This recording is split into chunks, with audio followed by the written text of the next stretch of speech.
Well, there we go. We've arrived at 6:30. It is a little foggy outside, so I think a few people will be a little later as they're driving slower in the thick, thick fog of spring.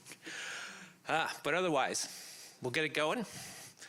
We have a lot of fun things to review.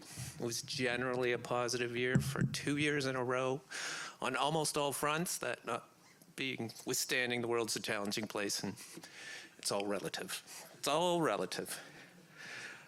Indeed. But we have an agenda over there just to give you the quick highlights before we start to get into it, and I'll give you a little review of some highlights. What do we got? In the background, the escarpment. We'll talk about the integrity status a bit of the rock chapel forest area, which runs along the face of the escarpment. We have quite a few kilometers of escarpment at the Royal Botanical Gardens. We picked up, this is the low point, the theme of invasive species is a forever challenge. Your things switching continents and doesn't work out so well. A little unbalanced. One of our favorite trees, many people's favorite tree, the eastern hemlock.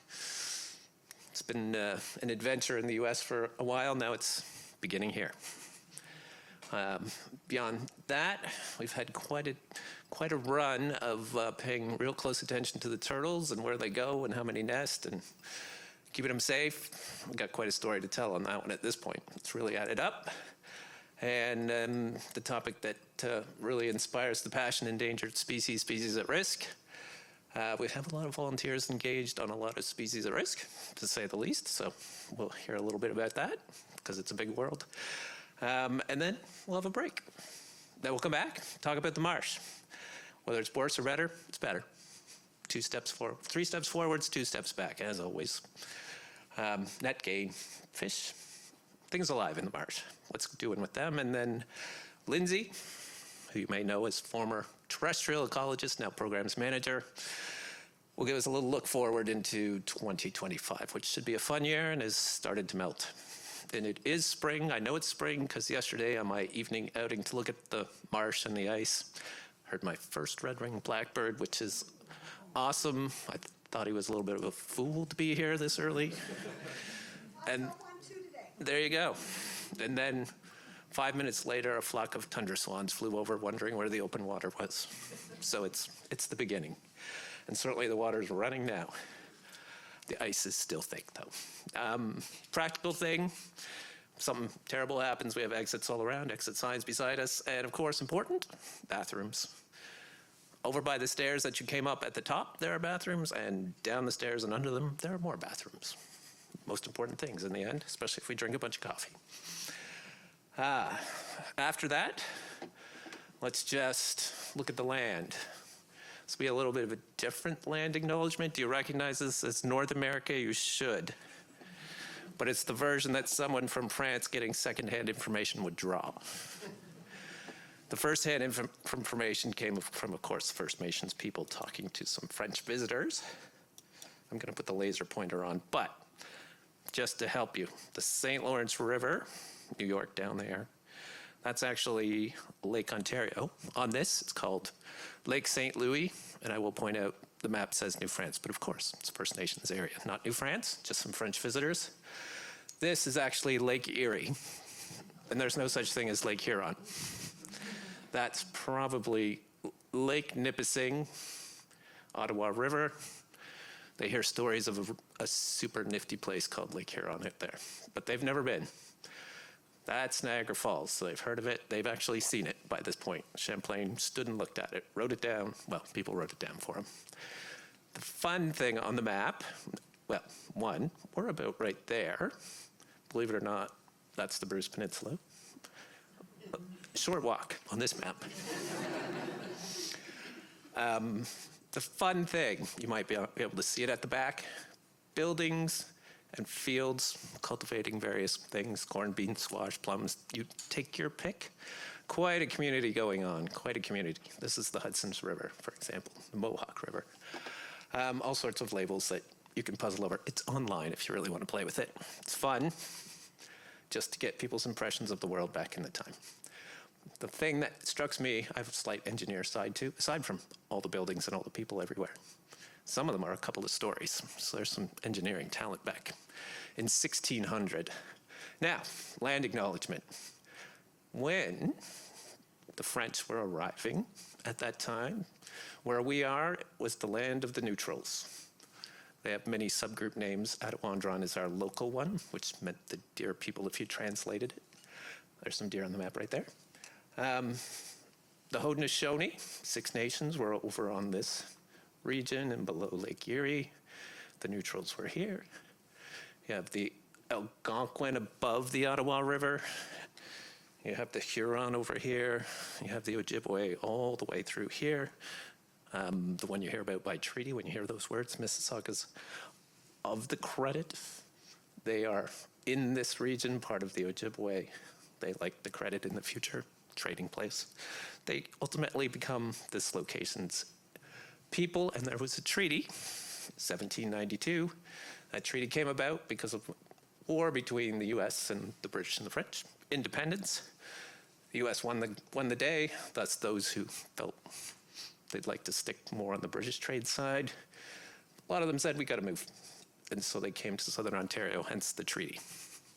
It's basically a post-war treaty, we're all gonna get along. Now, before that, though, the First Nations, after a lot of fighting to deal with trade and the British and the French and the Dutch, etc., had their own dish with one spoon agreement, which came about in the year, but let's say the year 1700. The Haudenosaunee did it before that, well before that, to work together. And then the French, with a little bit of British, and all the First Nations did a 1701 agreement, which said we're all going to get along and share the resources. So when you talk to First Nations, they tend to think of that one, not the 1792 treaty, which is a current practical one with the British, which became the Canadian government. So there's our land acknowledgement. In the end, we're all here to steward it together. Next. Give me a next. There we go. A reminder. That is the RBG property. RBG Center on the right. Big place, about 8 kilometers from one end to the other. Lots of holes in it, roads, etc.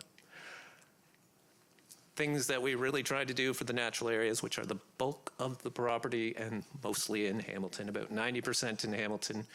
The whole thing is about where the escarpment and the lake come together. So it's a migratory thing. It's a big lake. It makes lots of fish if things are working right.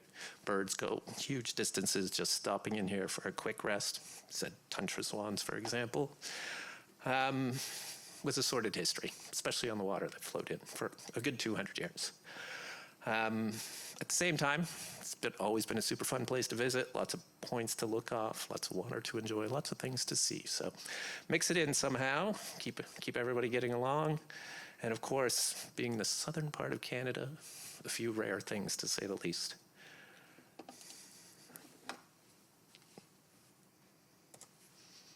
There we go. This all started, of course, with the once lovely marsh that became the one on the left side. Brown mud hole with ditches through it. It's come a long way. It's got a long way to go. It's part of the 42 areas of the Great Lakes that were just so bad that there had to be an agreement to change it. It really means places that people lived longer with industrial activity. It's come a long way. It's got a long way to go. Highlights, things that everybody helped with. This was one of the bigger deals that started the year. 2 kilometers of serious wildlife barrier down Coots Drive at the back of Coots Paradise. Basically, that road's been there since the 30s, 1930s. A lot of things were squished. A lot less things are getting squished. Maybe we might look for some volunteers because the snow load on it may have bent pieces. We'll see. Shortly, we'll know. The best part of the year, which ties to a little rough period after it. This is just a view of the marsh on a bench down below the nature center via the Arboretum. You could actually sit there and go, that is a marsh. How about that? I know people have been working at this one since the 1940s and 50s. Many of them no longer alive. They would shed a tear if they saw that picture. I almost do, because I've been going at it since 1994. I took that picture sitting on that bench. That was the low part of the year. Super heavy rainstorms. They could be much heavier. One of the creeks, Shadok on the left, that's just one of the smaller creeks tearing through down to Coots Paradise. Kind of made a mess out of our lovely water. At the same time, what we need to get to is a lot of rain gardens and infiltration features, and while that creek was blasting brown, I happened to stop by Churchill Park. Churchill Park's on the south side of Coots Paradise. It went through a massive makeover. Started with water management, because really it was a slab of clay with a lake of water on it. Now it's quite diverse with water infiltration areas. The thing that I want to show you is a little video I took on the left. Well, first, on the right, there's a picture with pooled water on it, as it should be, and it's soaking in. And the water that flows out is coming through the little standpipe on the left. Here, I'll use my pointer. There's the little standpipe. Underground to get under the path. And if I press it, what you'll see is a lovely little clean water brook. If you don't get dizzy. And that's all we need upstream, everywhere. That's it. Simple, not simple. But in the midst of the brown, a makeover made clean. That was wonderful. Another fun one. We finally took the Hamilton Naturalist Club plaque that honored their massive anniversary back in 2017, 19. It's sort of in the dark there. 19, thank you. COVID years. And made a marvelous lookout at Princess Point. It's accessible, everything's right there. And fun spot to look out over the marsh, and the marsh is looking a little more marshy, so it's a little inspiring. We got to the fall, a lot of invasive plants were removed, shrubs, like buckthorn and honeysuckle. Too many people now can only see honeysuckle, which is hard on your well-being when you realize how widespread it is in southern Ontario. The noteworthy thing, I think we crossed the 500,000 removed mark from the property, that's just this property, over, let's put it, the last 10, 12 years. Anyway, bunch of contributors to fuel the funds that make the work grow, notwithstanding the volunteer effort, which come from many a place. RBG volunteers, summer students, partner organizations, you name it. One last thing I did want to flag, because this caught me by surprise. There are thresholds in climate change, things that those who try to communicate it say, when we cross that one, some stuff's going to happen. We crossed the first one. It's called 1.5 degrees, warmer than before on average on this planet. Led me to the question, how warm is the planet on average? What used to be 15, now it's 16 and a half. This suddenly starts to make you think, it's going to be kind of hot sooner than later. We better start thinking about what's going to grow here, what's not going to grow here, a little more seriously. Anyway, in the middle, we're back to the agenda. That's our welcome. We're going to start with Miss Mallory Peirce. She's been with us for quite a few years now. She's been out in the forest. She's going to tell us about birds and plants. Come on up, Mallory. And I'm in the way for Lindsay. Yeah.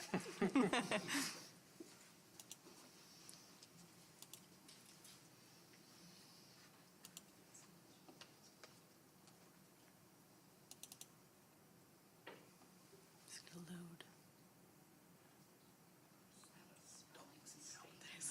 Lots of pictures, lots of graphs. There you go. Okay, great. Yeah, the big curtain open. Good evening, everybody. As Tys mentioned, my name's Mallory Peirce. I'm the Terrestrial Ecologist at RBG.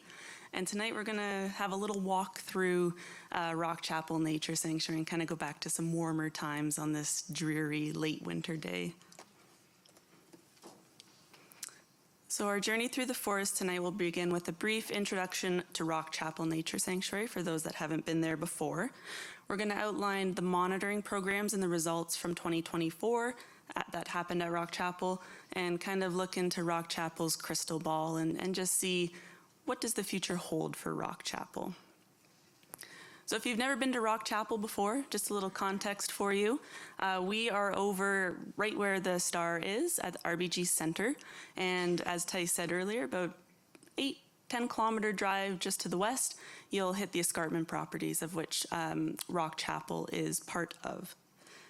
And for the purpose of tonight's presentation, we're going to focus in right on the escarpment face and the top of the escarpment. That's where a lot of our monitoring took place this year. But before we do that, let's look at the history of Rock Chapel very briefly. So a small community nestled along the edge of the Niagara Escarpment was formed in the late 1790s by United Empire Loyalists. The community was built around a small sawmill that operated next to the creek just east of Borers Falls. And there were many small buildings that made up the rest of this one-horse town community. Rock Chapel Nature Sanctuary is named after a church that was built in 1822, as you can see in the picture here, that was made from oak timber, likely from what is now today Rock Chapel Nature Sanctuary. RBG acquired the land in 1942, and since then there have been many different nature and ecological purposes to Rock Chapel, including an educational program that ran for many decades on the history and the techniques of maple tapping for syrup. But Rock Chapel, as we know it today, is a 110-hectare nature sanctuary spanning a 3-kilometer ribbon wrapped around the edge of the Niagara Escarpment. There are 4.5 kilometers of nature trails dotted with 6 lookouts that look out over Coutts Paradise Marsh and the city of Hamilton. It's a very picturesque place.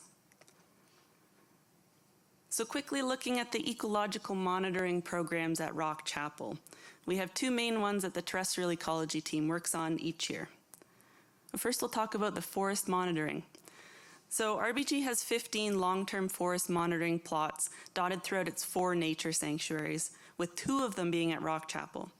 The purpose of these plots is to collect data on various forest health indices. Sorry. There we go. So what do these plots look like? They're all 20 by 20 meter plots with various subplots throughout them. There are 4 1 by 1 meter vegetation plots where we count every little plant that's in there. And then there are 5 2 by 2 meter regeneration plots, so we can kind of see what's coming up in the forest community. All of that being said, we can collect a lot of data from the forest monitoring plots. So we're going to look at the canopy tree layer. Here are the results for the trees that were seen at Rock Chapel in 2024. The most abundant tree was the sugar maple, followed by ironwood, black cherry, and then red oak. 3 other species were also seen, 1 of each species: shagbark hickory, white ash, and 1 invasive Norway maple. Since the plots are a regulated size, we can extrapolate this forest composition over the landscape to get a better idea of how many trees per hectare we might have on the property. So you can see if you extrapolate this data out, we'd have about 54 sugar maple trees per hectare, which is pretty good. And as we're moving forward, you can see that when we're talking about basal area, which is kind of like how much physical space a tree takes up, even though red oak in its tree abundance per hectare is lower than the previous 2, ironwood and black cherry, because they're bigger trees, they actually take up more space in the landscape. So that's where you can see in the basal area, they kind of come into the 2nd place there. Oh, and about that Norway maple, don't worry, we took care of it. We girdled it. Hopefully it'll be dead by the next time. We wouldn't leave it there. So we can also look at the cover, or the physical space that trees take up in the canopy layer. And it provides a glimpse into how the forest is changing over time. So these are the results for the canopy trees that are greater than 10 meters in height. So you can compare back to 2012 when forest monitoring began at Rock Chapel and have a look at what we saw in 2024. So the 2 species that have increased in the 12-year span are sugar maple and white oak. Both increased by about 10% each, which is pretty good. You'll notice that white oak wasn't also detected in 2012, which is possibly because it grew up into that greater than 10 meter canopy. Now on the bad side, or not so great side, there are also 4 trees that decreased in cover. One being the red oak, which is a little concerning because if you recall from the previous slide, that was one of our bigger, more dominant trees on the property. So seeing a decrease in that is not great. And then we've also seen a decrease in black cherry, which is also one of those top 4 species there. Interestingly, despite emerald ash borer coming through the property and completely decimating the ash trees, white ash seems to hold steady in its relative cover, and this could again be because we're having younger trees come up into that greater than 10-meter category. So when we want to look at the understory layer, we have trees and shrubs that have increased in their abundance and also decreased in their abundance. So 13 species, 3 of which are invasive, on the right-hand side graph, have increased since 2012. And 11, which you can see on the left-hand table, have decreased in relative cover in the last 12 years. Species richness overall has increased by 5, 3 being native and 2 being non-native. And at one point to note is that the American witch hazel, you can see on the left-hand side in the table, has decreased by nearly 15%. And that might be a little alarming, but Lindsay provided some historical information for me, and she told me that in one of our plots there was a huge blowdown of trees, and so that likely crushed the witch hazel that was there. So that could be just from losing one witch hazel on the property. So we'll have to track that one going into the future. We'll also have to keep our eyes on those invasive species, the Norway maple, common buckthorn, and multiflora rose that are increasing in their relative cover. So our quadrat sampling also provides us with a good idea as to what's growing on the forest floor. So we measure a species presence in 2 ways. The first being the sheer number of plants that are in the quadrat, and then we can look at their relative cover as well, so the physical space that the plant's taking up.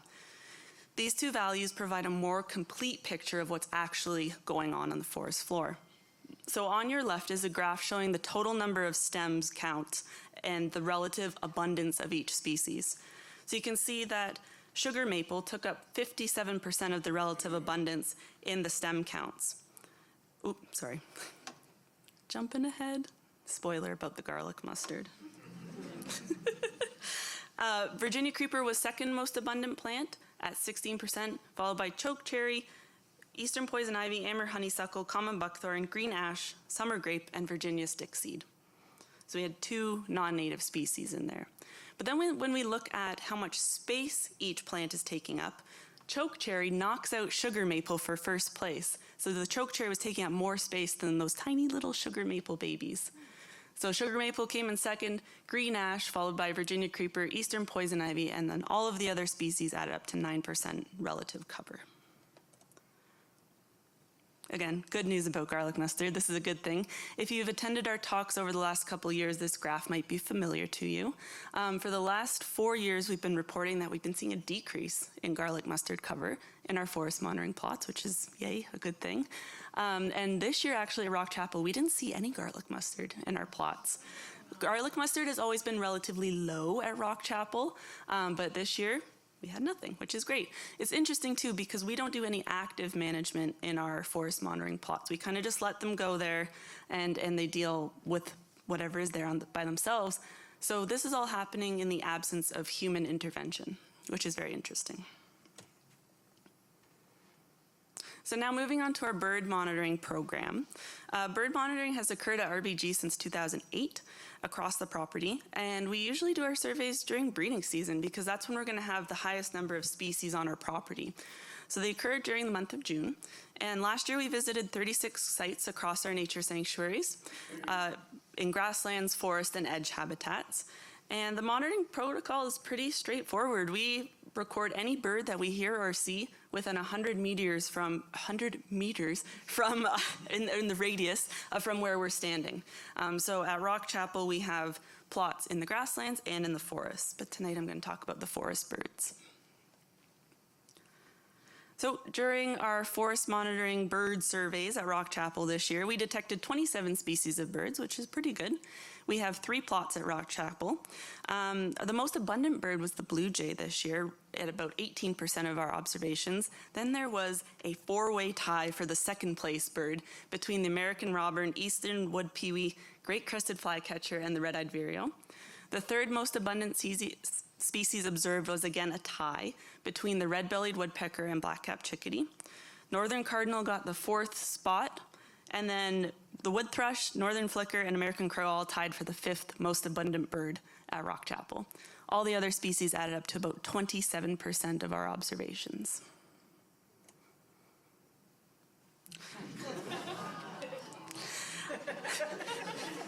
So a lot of years, we check in with the wood thrush. So the wood thrush is one of our favorite birds at RBG. It kind of acts as a really good indicator species for our forest ecosystem. So the wood thrush is a good indicator species because they're very sensitive to disturbance. So people walking on the trails, they're very flushy. They don't like people. Their ideal breeding habitat are these nice, tall, mature trees with lots of saplings coming up and shrubs and native shrubs. Oh, they love it. And they're also species at risk. So these are all good things to check to see how are the wood thrush doing, because that could indicate how our forests are doing overall. So as you can see in the graph here, we had, we're getting 4 or 5 wood thrush observations at one time in 2016 to 2018, which is really good. This is just at Rock Chapel. Then you can see in 2023 and 2024, the most we had at one time was 1 wood thrush. So we're going to have to keep our eyes on this one, and we're going to have to see if they start to bounce back a little bit. Hopefully they do, but we're going to be watching this as we move forward. So I don't want to end on a downer, but I'm going to. We have to be realists as ecologists. So predicting the future is always difficult and sometimes depressing, but we need to be aware of the threats that could be coming to Rock Chapel Nature Sanctuary. So the 3 main threats that we need to be aware of going forward are climate change and extreme weather events. I think, as Tys mentioned earlier, with all the flooding last year, increased windstorms, this isn't changing. We're going to have to prepare for a changing climate and increased storms on our properties. Another big issue is the range expansion of nearby forest pests and diseases. The main threat being oak wilt. We saw how important red oaks are at Rock Chapel, and it's knocking at the door, unfortunately. So we need to be vigilant and keep our eyes open for new forest pests and diseases on the property. And of course, as Hamilton's urban population continues to increase, we're going to see increased need and want to go outside and explore, which puts increased anthropogenic pressures on our nature sanctuary. So increased litter, increased vandalism, as you can see at our lovely sugar shack here. All of these things put incredible pressure on our natural ecosystems. And I can take any questions you might have.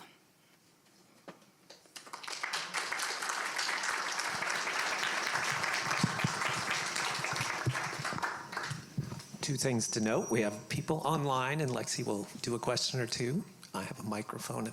I'll be able to walk around, or if you ask a question, of course, stick your hand up. Mallory will simply repeat your question so people online can hear the question, because they can't hear you out there. And if you need to think about your question, you can see me at the coffee break. Okay, we'll do that. All right. Everybody's dazzled by that. So if you wonder about all that information, that's simply a summary, a lovely summary. We work each of the properties up into a report for the forest conditions. So the South Shore of Cootes Paradise has a report online on our website. The North Shore, Hendry Valley, gets 2 versions because of all the pressures on it. And now Rock Chapel will have a version online, and you can look it up. If you think about the wood thrush, many people's favorite birds, or thrushes, up there for mine, birds that migrate, big challenges in their other areas relative to this location. So one might say, in my books, Rock Chapel is far better than it used to be when I started. But there are less wood thrush. It's an interesting paradox, isn't it? It's a further south thing, partly. However, we shall move on. We have intern Genna Saunders, who spent many an hour in the woods with Mallory. That is true. Many an hour focusing on the hemlock trees, everybody's favorite. Genna is a local girl from Aldershot, and I will throw out, just so people start to know where we come from for education to get our start in the world. She's a Trent girl. I'm a Guelph boy. We never met, no. We did not. Anyway, so over to you, Genna. Thanks. I'm going to hold the mic, so let me know if there's any feedback. So yeah, I went to Trent. I have a undergraduate degree in environmental science and geography. Hello, it's nice to see a lot of familiar faces and also some new ones. My name's Genna.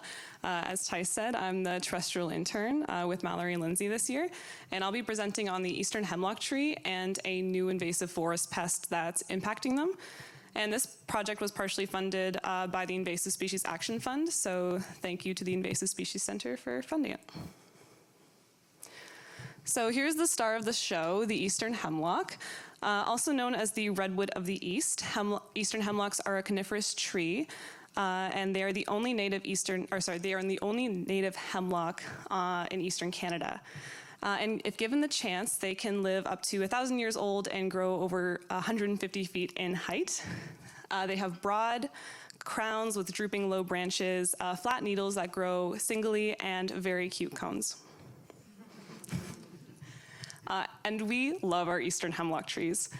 Their dense canopy is a haven for wildlife. They've been reported to support over 90 species of birds, including the endangered Acadian flycatcher, which you can see here. Deer will also be seen sheltering under them to find protection from the snow.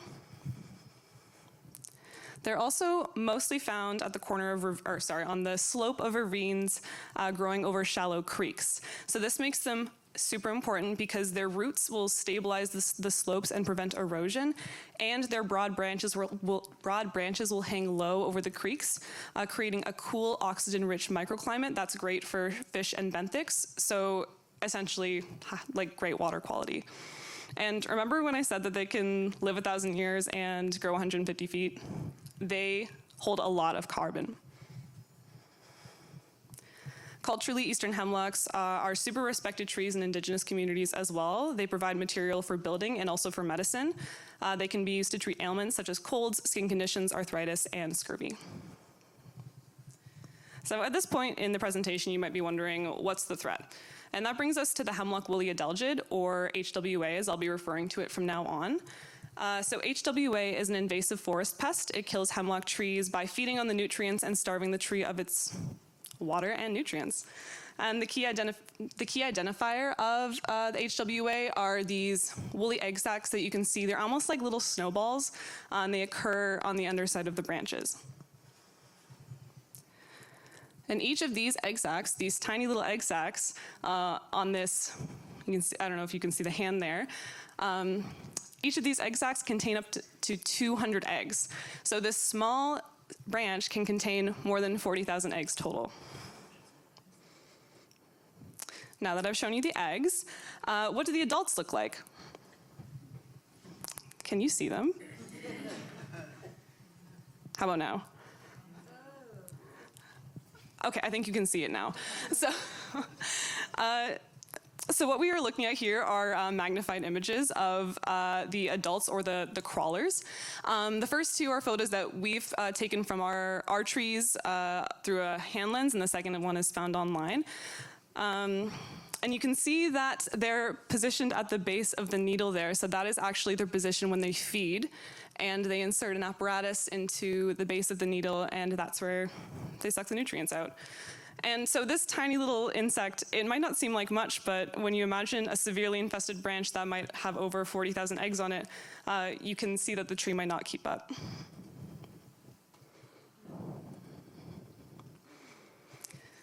So this tiny little aphid has the potential to kill a hemlock tree in as little as 5 years.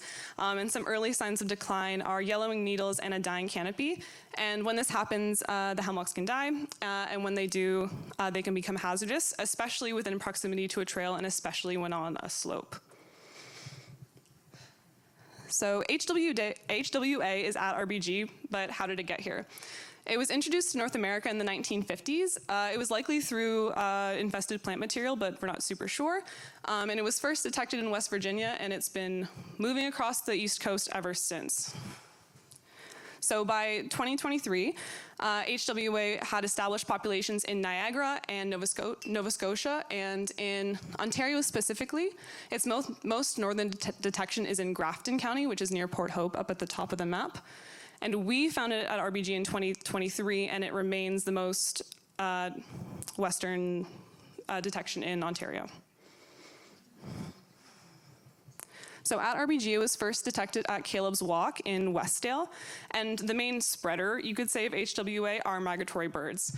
So in the spring and summer, when the crawlers emerge from their woolly little egg sacs, they can attach to birds' legs and essentially hitch a ride. And as many of you may know, RBG is a migratory bird hotspot, so it's not surprising that HWA has made its way here.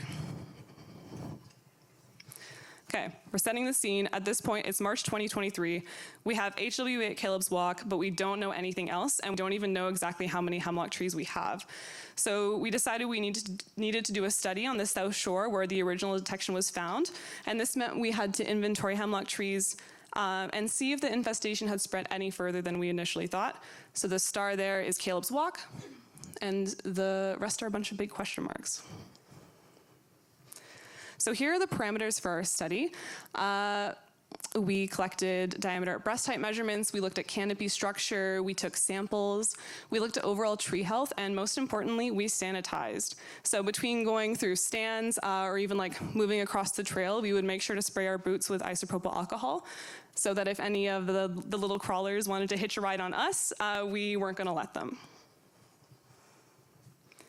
So here are some photos. The first one is of Lindsay and I taking a DBH measurement of one tree.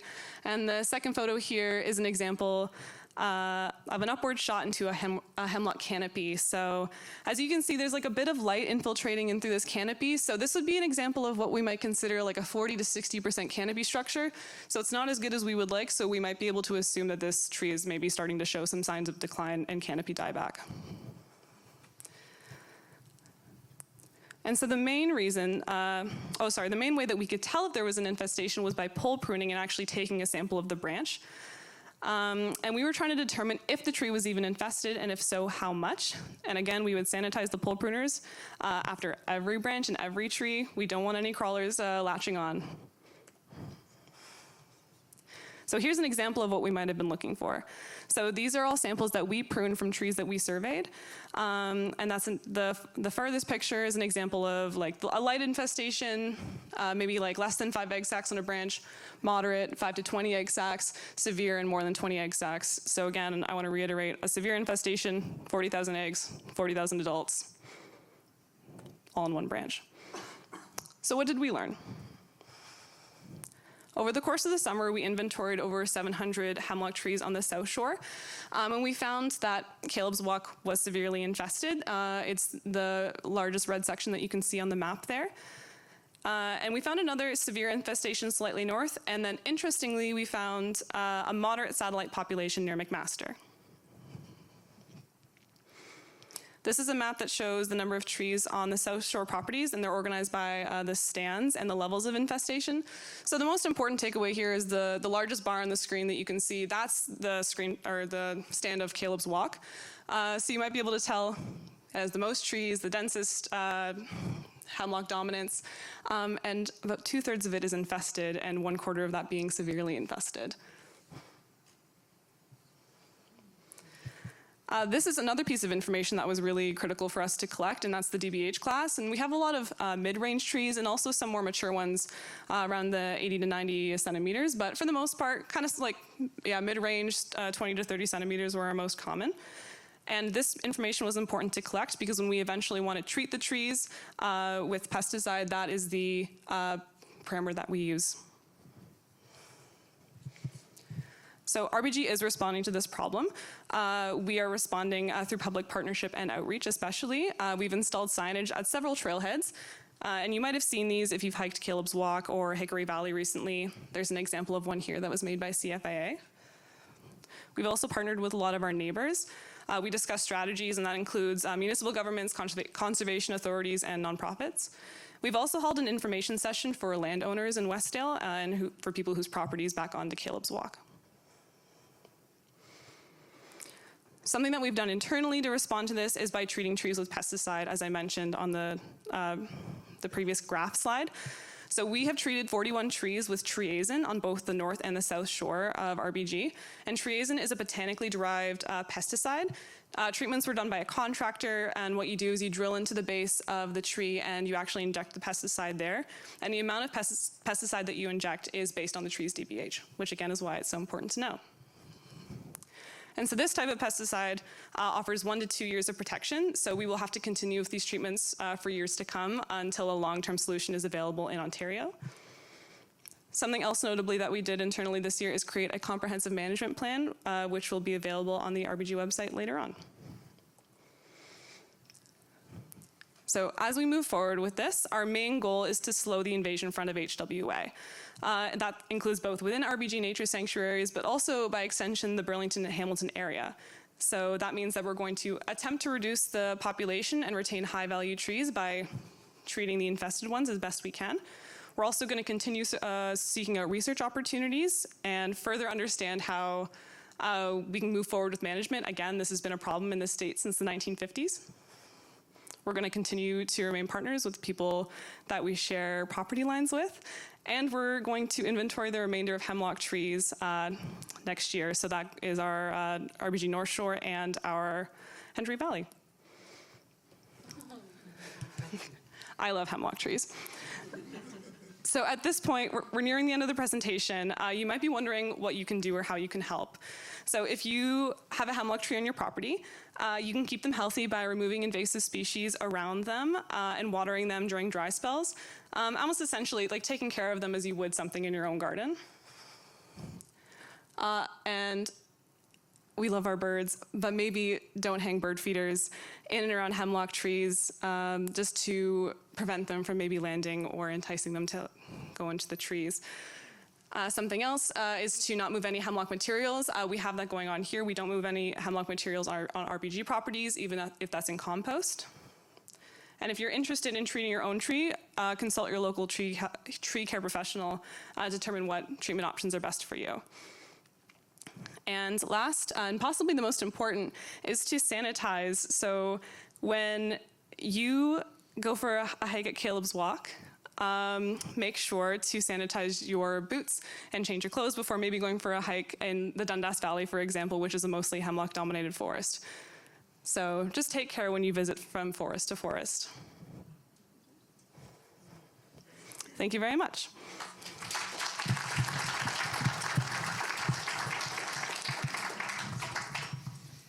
All right. Questions or not? Save them for break. Yeah.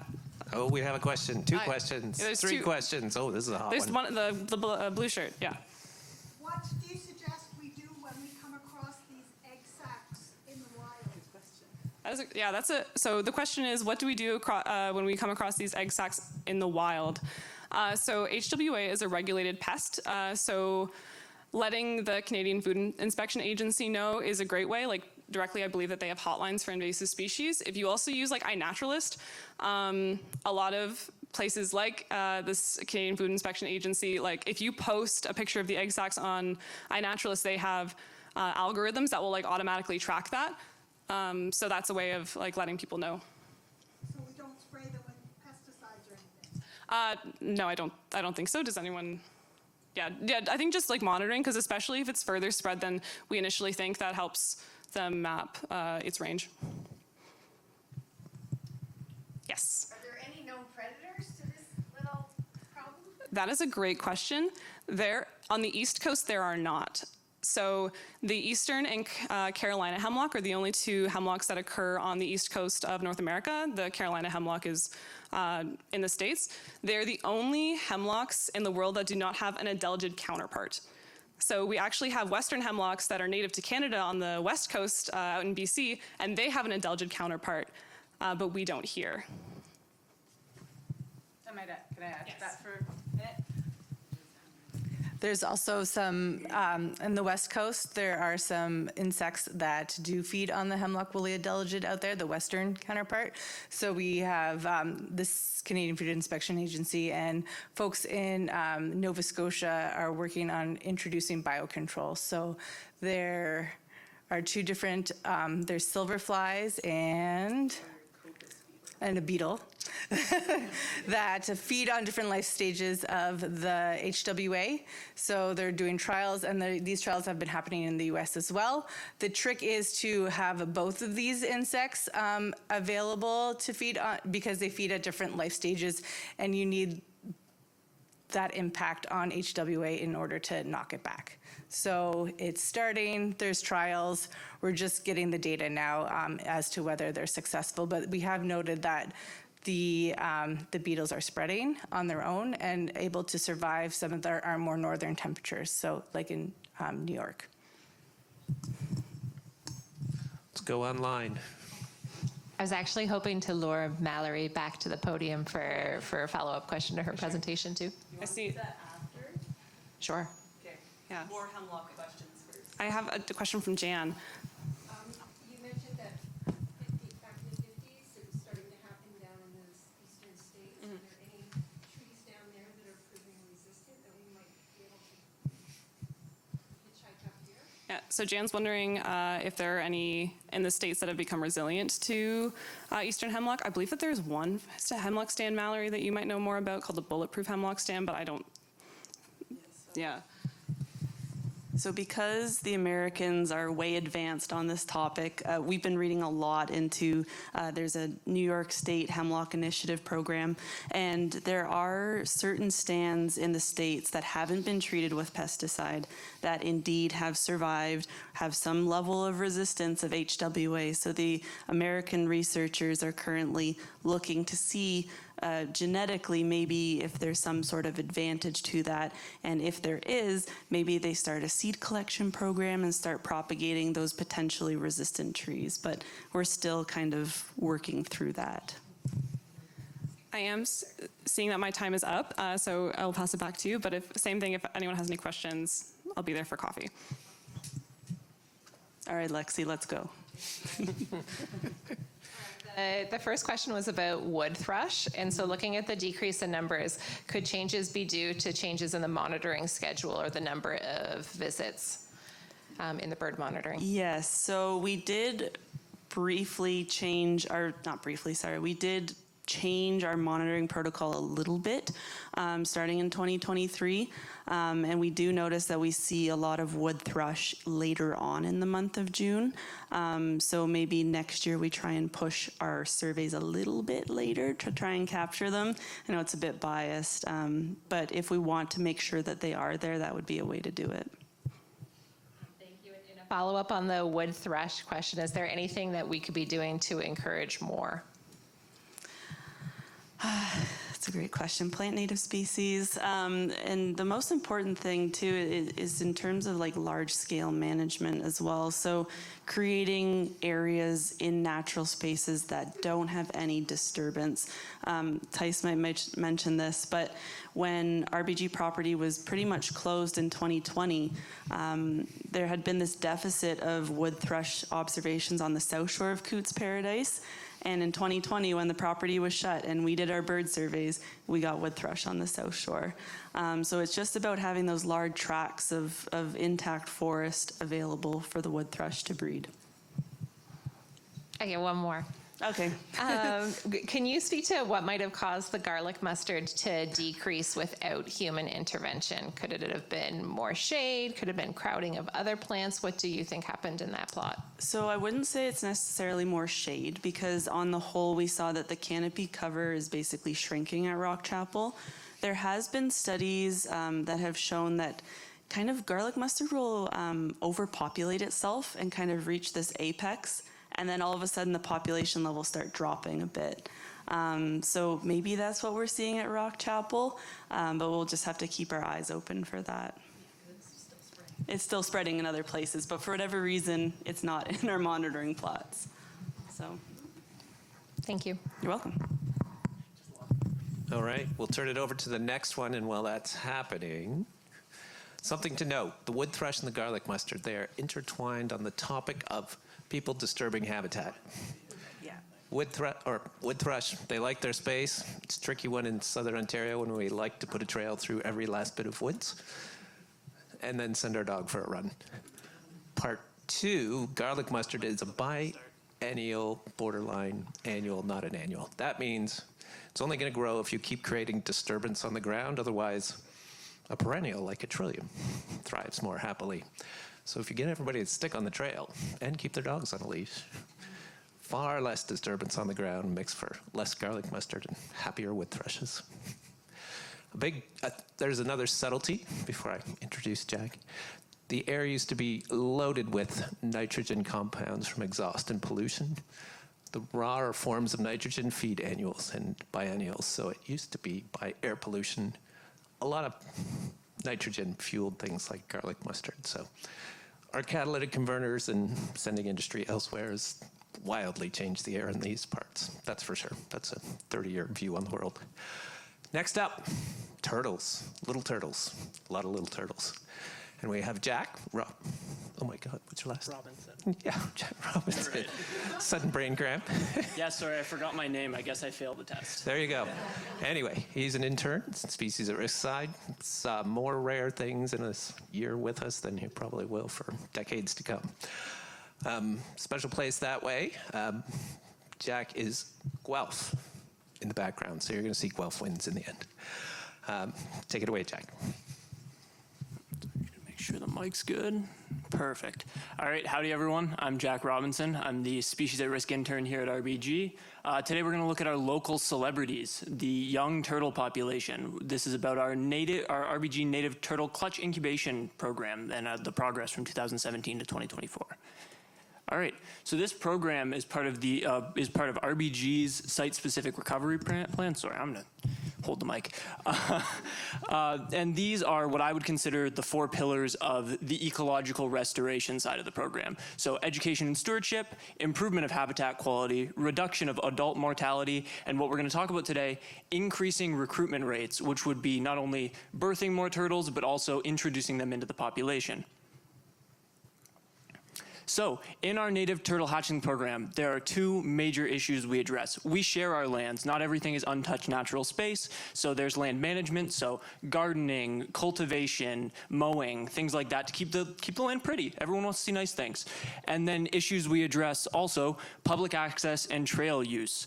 We're dividing pieces of land, and trails not only attract foot traffic, but they're perfect soil and substrate for turtles to lay in. So we need to defend them from people. So actions we take to increase recruitment, that would be nest protection. So when we can, we try to cover nests or relocate them to a near nest pile. But sometimes they're in really dangerous areas and they need to be taken in for incubation, and that's what we're going to be talking about today.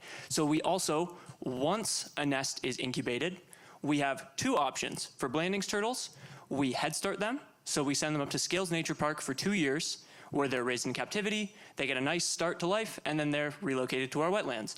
Then there's also assessment and releases. So we will bathe our baby turtles, we will assess them for deformities, and then we will release them to the nearest water body from where they were birthed. Okay, so quickly, just my personal goals for what I was looking at in this data. We are going to explain variation in the release rate between nests and the rate of deformity in nests. The release rate would be how many eggs produce successful hatchlings. The deformity rate would be how many of those successful hatchlings have a deformity. We're going to characterize the current recruitment rates using incubated eggs as a baseline. That's not our entire population, but it gets us a good start of ones we know of and we're sure are going out into the water. And then finally, this data is based on individual turtles. I want to reframe that data and try and get an estimation of our population level and our community level.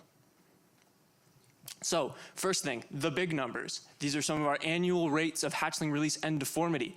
We have collected in 8 years almost 10,500 eggs. This comes from 391 native turtle clutches, and from that, we released just over 7,500 native hatchlings. 1,400, almost 1,500 of those hatchlings had deformities. One thing you'll note from the graph is there's a slight inverse relationship, or both curves move in opposite directions. That's a pretty good thing because that means our deformities, which are less pronounced in their trends, are pretty stable along the line versus the release rates, which can fluctuate year on year, which would make a deformity rate higher if there's less turtles being released. So now we get into what about each nest? First, quick, not sure if people have seen box plots, so I will explain what it looks like. The dots are outliers, meaning anomalies. They're pieces of data that do not represent the full picture. And then the big black bar in the middle, that's what we're going to be talking about mostly. That's a median or the midpoint, which means not an average, but 50%, exactly 50% of the data is on either side of it. So when we look at medians, we are looking at each clutch as an individual and not each egg. So that way, if a clutch has 80 eggs, it's not overrepresenting versus a clutch that has 7 eggs, because some species like painted turtles lay low egg clutches and some species like snapping turtles lay high egg clutches.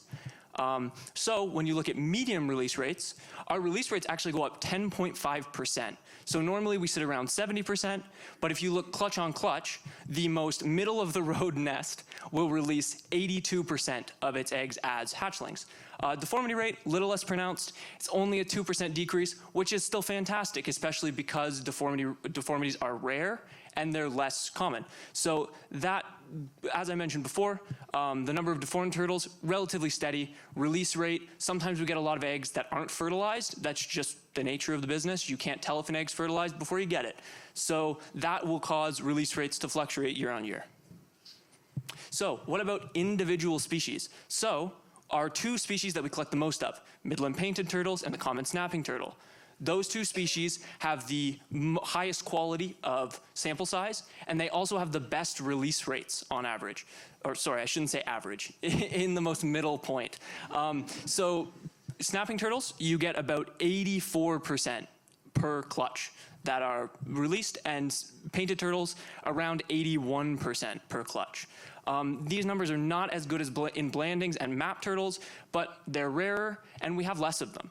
So hopefully the blandings turtle, which does produce a significant negative trend in deformity, almost 45% per clutch, which is not great, but we need more information on that. It could just be that the values are very extreme because we don't have enough data. Is our manipulation harming the eggs? So when we incubate, we do it at 3 different temperatures because turtles are temperature sex dependent, which means when they are born, their gender is determined by the temperature they were incubated at in theory. Sometimes it's not always true, but we're hoping for, by incubating at 26.5 degrees, every egg in there produces a male, and at 30.5 degrees, every egg produces a female. We also have a pivotal temperature, which is the safety. You can get whatever sex, and it's not a problem. And up to this point, we have no evidence that this alteration is affecting release rates or deformities at all, which is a great thing. So not only can we help determine our population sex ratio, so breeding continues and populations increase, we're also not harming the turtles in any way, at least from what the statistics say. It's mostly randomness. Does our early nest detection really matter? And it absolutely does. It was the most significant difference in release rate that we clocked. So we release a median of a nest that is disturbed before it's collected, before we can get to it in a high disruptive area. That means a gardener may have dug into it, which you always feel horrible for people because they're not trying to do that. Or it was partially predated, or the cover of the nest of the substrate eroded away due to rain. We had one of those this year. That nest, we would still collect it to try and give it the best chance at survival as possible. Nests like that, though, have a 10% decrease in median release rate, which means 10% less hatchlings come from those nests. So when we do collect a nest before, it actually increases the success chance of the turtles from that clutch. So the quicker we can get to a nest in a dangerous area, the better we can make their life.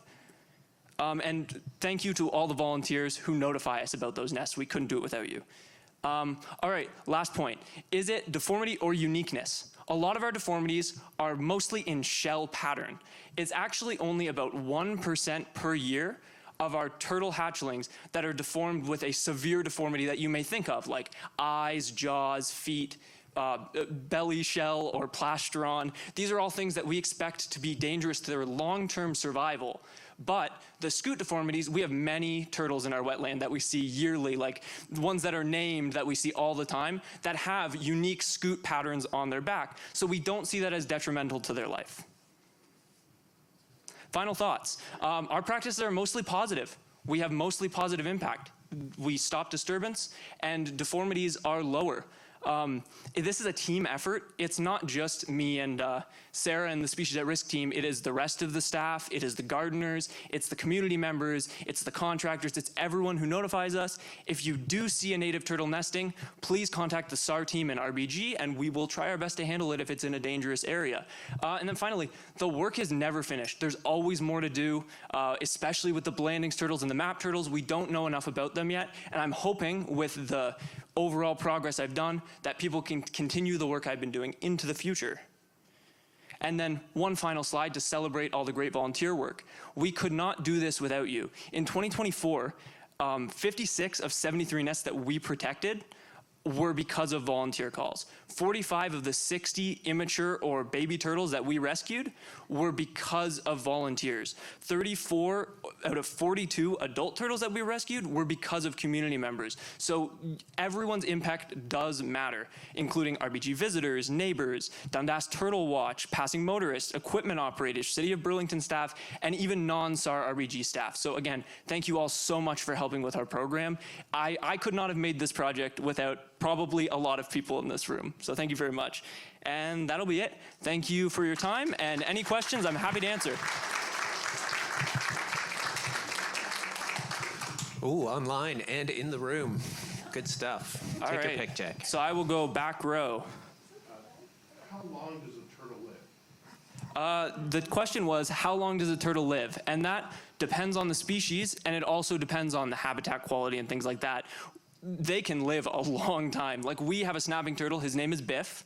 I don't know if he was in my slideshow, but okay, he is huge. He's like 55 pounds, and we think he may have been alive for like 70 plus years.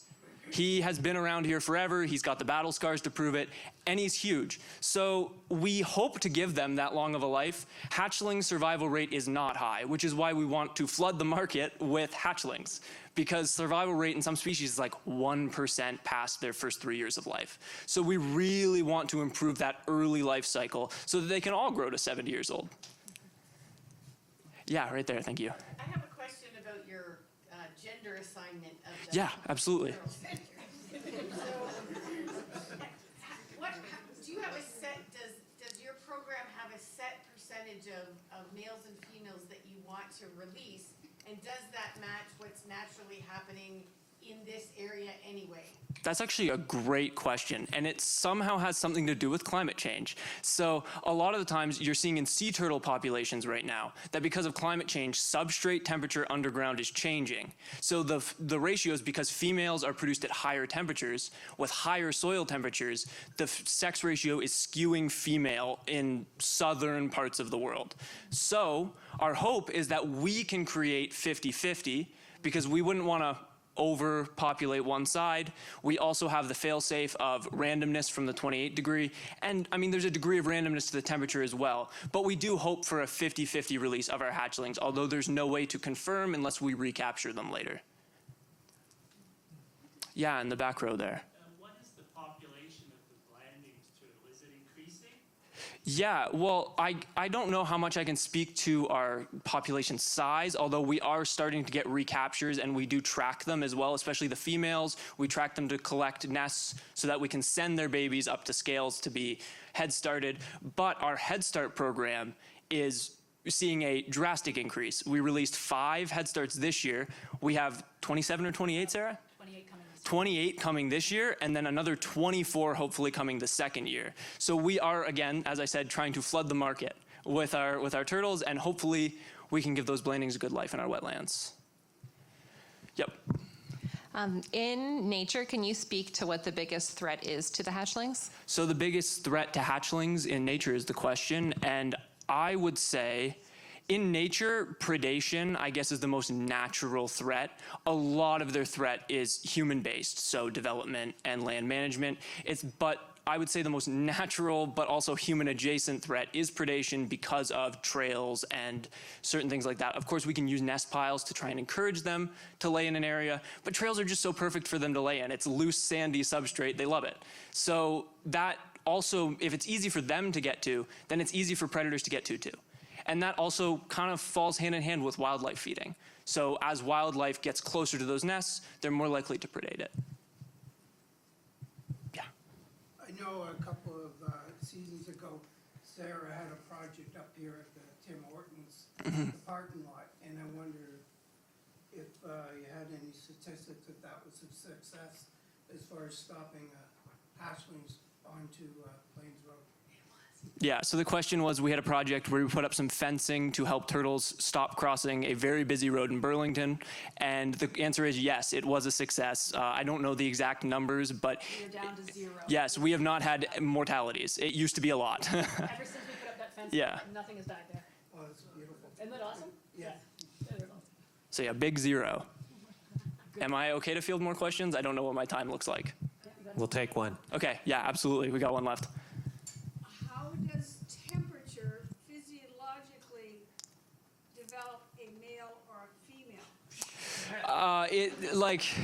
It's difficult because, unlike humans, it's not necessarily an internal process of developing the turtle. So a lot that goes on in the egg is just goop, you know? Like it's just egg goop, and that's what happens. Like They're not X. So we are X and XY, and turtles are not that. They Yeah. are not chromosomally determined by sex.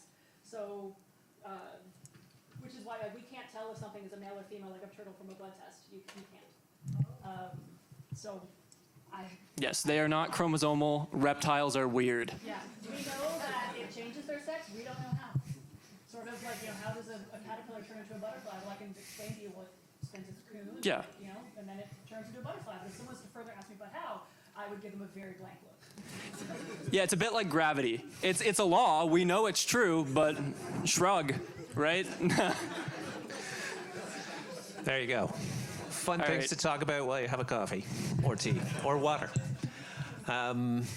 We'll bring up our last before break presenter, which is Sarah Riche, yes.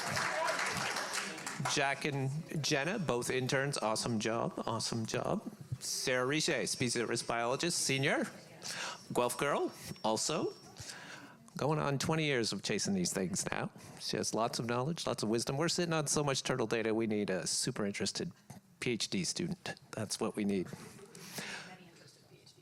Many interested even, yes. It's a unique place. Turtles have a special focus because they connect directly with those 2 big marshes, part of the Great Lakes area of concern. All sorts of measures. Turtles used to get measured for contaminants in them, the snapping turtles. And how old turtles live, it's a little bit by species, but basically we're going to figure out they would outlive us, which means not a good idea to have a turtle as a pet because it'll outlive you. Interesting. Or you pass it to your grandkids. Over to you, Sarah. Hello, everybody. I am famous on my team for going over time, so I'm going to try to avoid that by speaking very quickly. My apologies in advance. So my presentation today is essentially a love letter to all of our volunteers because of how much they have contributed over the years, and especially in 2024. A mad thank you to Fiona and Peter Morley, and I don't know if Fiona is here, but I know Peter's in the audience. So it takes a village. And another quick thank you to some of the ladies that really make the volunteering happen. Our volunteer leads and volunteer council members, Fiona Morrison and Catherine Schimmel, and our manager of volunteers and fundraising, Lexi Van Harten. Thank you so much. You are constantly doing good in the world, and clearly it is turning into piles of good. So thank you, especially with how much you helped me out, because without you guys making sure that the volunteers are notified and trained and scheduled and all that stuff that all that multitasking that I'm terrible at, you guys are taking care of it and you're making it happen. A million thank yous. So one of the species that the volunteers were helping us out with this year is the American Columbo. This is a super cool plant. RBG's subpopulations are part of one of the 8 populations left in the entire country. They all exist in Ontario, and they are all declining. The population is in decline. It is threatened, of course, by habitat loss. There's actually 2 major populations that I think are one of the largest populations that are also currently threatened by development, because what isn't these days?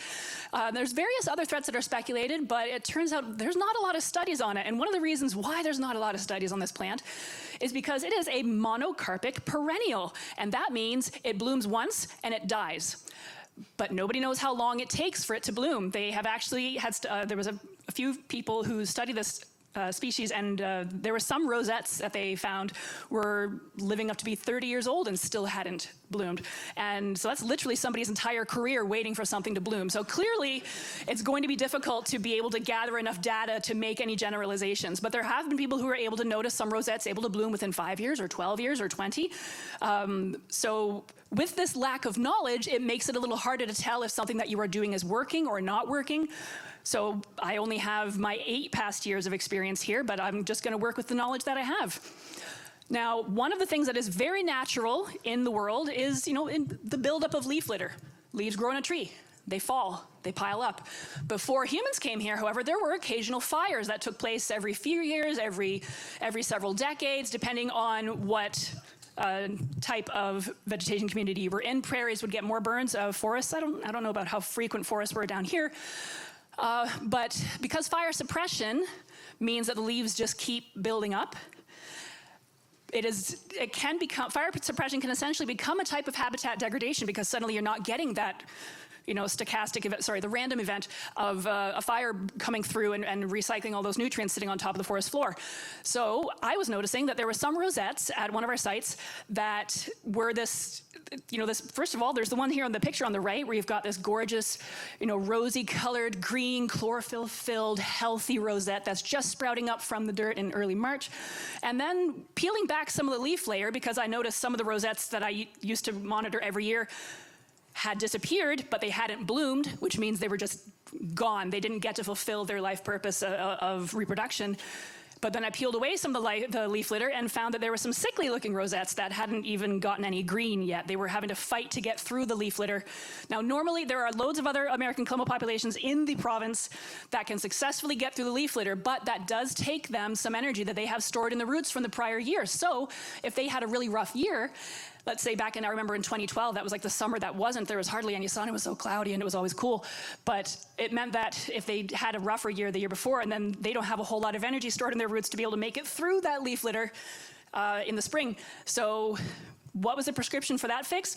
Let's pretend to be fire and bring some rakes out onto the site. So I invited a handful of volunteers out with me and my then intern to help remove some of the leaf litter on the slope. And of course, that requires some people who do not have, they have to have better knees than I do, and better, the slopes like this they don't suffer a bad back.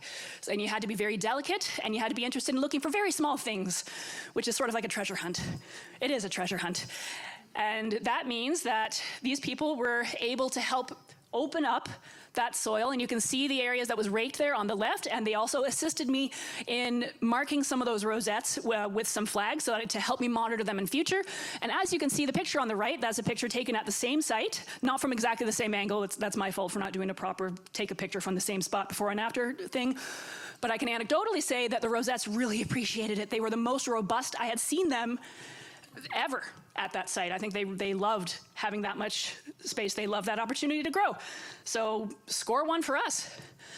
Another way that the volunteers helped this year is we did a lot of work with our fledgling American chestnut seed orchard. So chestnut blight was a terrible pathogen that killed over 99% of the American chestnuts on the continent. And by the way, the American chestnut used to be the dominant tree. They were over 100 years ago, they were the oaks that you see everywhere. And now they are gone. So it started in the late 1800s and early 1900s. There's only about 2,000 or so left in the country. And the ones that are here at RBG, we've got, overall, they estimate there's about 150 to 200 that are mature. All of those ones that are mature are not doing very well. They're having to fight a lot of different things. And overall, because these trees are not self-fertile, anyone here, can you reproduce by yourself? Are you parthenogenic? Can you just pop out a baby without involving someone else? Chestnut trees are the same way. Well, American chestnut trees are. They need another chestnut tree with which to pollinate in order to reproduce. So once the disease wiped out everything and there were all these scattered, isolated trees that were left behind, even though they're alive, they can't contribute to their population. Their population can't grow, which means they're essentially functionally extinct without intervention. So, and especially with the low survival rates and low recruitment rates, the majority of them die before they ever reach maturity and aren't able to fruit. which means that, so while the remaining trees, they have some blight tolerance, which is great. That's slightly higher chances for the few trees we have left on our property. RBG has approximately 12, although I even just found out yesterday one of them is going to die due to blight again. So we're down to just under a dozen known trees, and of those dozen, only 2 are mature enough to fruit. The other two, we used to have 4, but one was taken up by the blight 2 years ago, and the other one, it's completely top killed by a native fungus called armillaria root rot. So they're here, but they're too isolated to cross-pollinate. What is the prescription? How do you fix that? Among many things, we of course work with the Canadian Chestnut Council, some fantastic people who work with the University of Guelph at the Simcoe Research Station, Dr. Dragan Gallic, and he helps us make copies, make clones of these trees. So we are now a chestnut dating service. We have taken clones, we took cuttings, and Dragan weaved his magic. He's literally a dragon that protects these trees. So his name is Dragon, by the way. So we brought the copies of these trees closer together, and then we planted them in such a spot such that in 12 to 15 years or so, if all goes well, then they will be mature enough to be able to cross-pollinate with each other, because they need to have a chestnut within at least 30 meters or so in order for cross-pollination to occur. And because there are a whole bunch of genetic copies, and it's hard to predict how successful the grafts will be, like we can collect 20 cuttings from a tree, they might only turn into 2 grafts. We can collect 10 from one tree, 9 of them could turn into grafts, but suddenly you don't want to plant 9 that are copies of each other all beside each other, because they're not self-fertile. Remember, they need to have a different chestnut in order to produce, so we have to spread them out, and we made sure that they got distributed in such a way as to maximize genetic diversity. And you can see our fantastic volunteers here. They helped us dig the holes. They helped us transport all that material, that is some doing, by the way.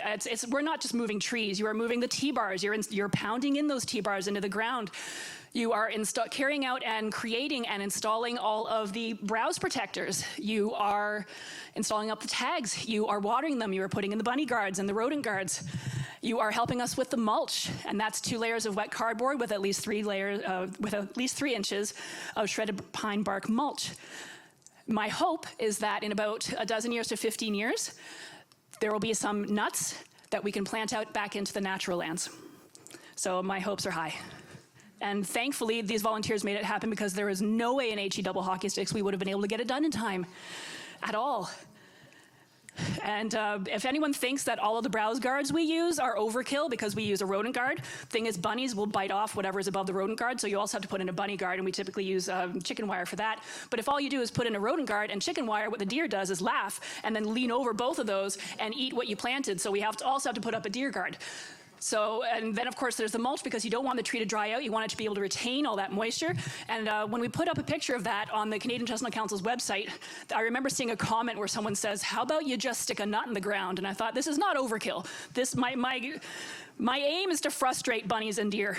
And it worked, according to this photo. As you can see, the poo from a very frustrated rabbit and a very happy, protected, safe, endangered American chestnut sapling. We even had the partner of one of our workers here, one of our seasonal workers. Dang, only 2 minutes left. Nuts. So we had a professional. He donated his skills to climb over 35 feet high, because he is trained and he had the equipment to do it, in order to retrieve what turned out to be 9 cuttings that we could therefore turn into a graft, because otherwise there was no way for us to retrieve grafts from a tree that high. So thank him for donating his Saturday. There was also some fantastic people who assisted us with removing invasives manually, because you do not want to use chemicals around endangered trees, by the way. That's a good way to get them killed. So both American chestnuts and red mulberries, which are both endangered, by the way, and RBG, we host the largest proportion that is owned by a single landowner of the remaining trees left in the country. Everyone else owns 5, 2. There might be 7 that occur at a provincial park. RBG's land hosts 80, which means what we do and what we don't do makes a difference. So what we are doing is working at removing the invasive species from around at least the root zones of especially our younger trees, because we also want to ensure that they don't have to fight against invasives in order to get enough water, sunlight, space. We want them to put their energy into growth and fighting off pathogens. So a massive thank you to the people that struggled through the nastiest horrendous root-bound messes of buckthorn and honeysuckle in these areas to help improve these site conditions. We also had people delivering pamphlets because we've got turtles wandering out into the neighborhoods that are adjacent to RBG's property. So what do? Notify the neighbors. There were fantastic volunteers that delivered over 720 turtle information pamphlets asking neighbors that if they saw a turtle on RBG land or on their land to please give us a call. And what that resulted in was 20 turtle rescues and some recaptures with 11 nests protected that turned into 167 hatchlings within the delivery zones. That's fantastic. That's half of the adult turtles that were rescued. That also resulted in one of our endangered Blandings turtles, Lola, at the bottom corner here of this picture, and her nest turned into 8 babies that we sent off for head starting. And we also were able to retrieve some fantastic observations of turtles that we had notched. So there were ones that we know that when we re-encounter them again. So like for example, there was one that was notched DK, who was last seen in 2020 at Hendry Park, showed up over on Unsworth. And another snapper, Vi, was seen in someone's backyard, and the landowner was extremely upset that she was digging her nest in his mulch. I'd love for someone to value the safety of an animal over the looks of their mulch, but what can you do? And that one was she was last seen in 2019 in Kippax Gardens, so they are wandering around. There's also, of course, the night tracking. Mad props to Wendy for so many times that she was helping us out. And of course, the people who help us out with the night tracking, they also get to help out with the baby turtle bath time. So, because the surveyor and volunteer equals safe night work. Who here wants to have their daughter or friend or themselves work alone in the middle of nowhere at night? Anyone? 2 a.m., you're out there alone? Is that a good idea? No. You know what's better is when we're with someone else. 2 people is a lot safer than 1, so thank you, because we literally could not track alone. It's not safe for us to do it, and you guys, the volunteers, you make it happen. You make it so that we can improve the numbers of our endangered species. And of course, this is not to be understated. Shoreline cleanups are not just shoreline cleanups. They are services in wildlife injury and death prevention. These photos here on the right are just an example of some of the ways that garbage can kill wildlife. We had a turtle killed by an improperly discarded tire, improperly discarded fishing line. We had a trumpeter swan cygnet whose beak got caught in a pop can. So, and annually, we do these cleanups both at Princess Point and in the Valley Inn area. 1,000 thank you to the people who come out and help out, because you remove the garbage and make it safe for everything. You make it better for the fish, better for the frogs, better for the birds, better for the turtles. So it's a direct help. This past year, we had some fantastic volunteers help us clean up 19 bags of trash. And of course, he's not even here to appreciate the thank yous, but Danny Stone, this was a volunteer who actually provided us with his time every Thursday afternoon, and he helped us with a laundry list of things that I could not have done without him, especially when I lost my summer student halfway through the season. So even though he was a retired wildlife biologist, anyone here who's interested, you don't have to be a pro to help us. You've got to be physically able to do the work and interested in doing it. And that can range from anything from cleanups to invasive species work to monitoring, to surveying, anything you like. We will find a way to make it make you feel like you're contributing, because you definitely are when you step foot on our property. Thank you.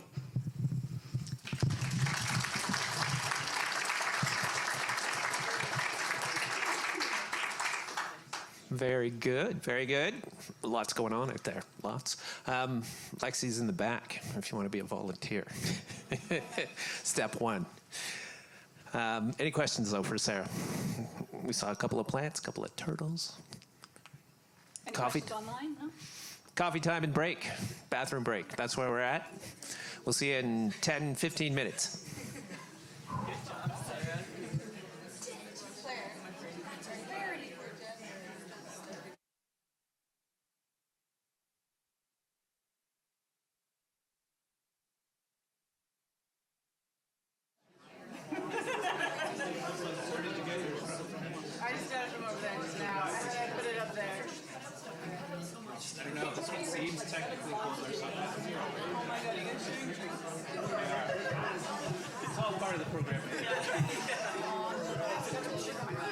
Okay, we're gonna get rolling again here. Exciting things. It's time for the Marsh. I'll just peek out the door here.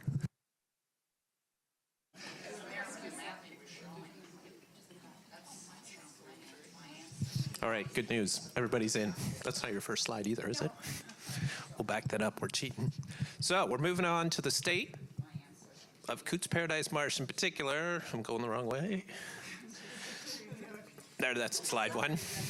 Slide one, you know what you're after now. This will be done by Miss Jennifer Bowman, who now exceeds 20 years working here. There you go. Senior aquatic ecologist and Guelph girl. There you go. Turning into a bit of a joke, isn't it? Anyway, the marsh, always an adventure, inspires people, causes people to curse. We love it, we hate it, Anyway, bit by bit, comes back. In this picture, kind of looks marshy.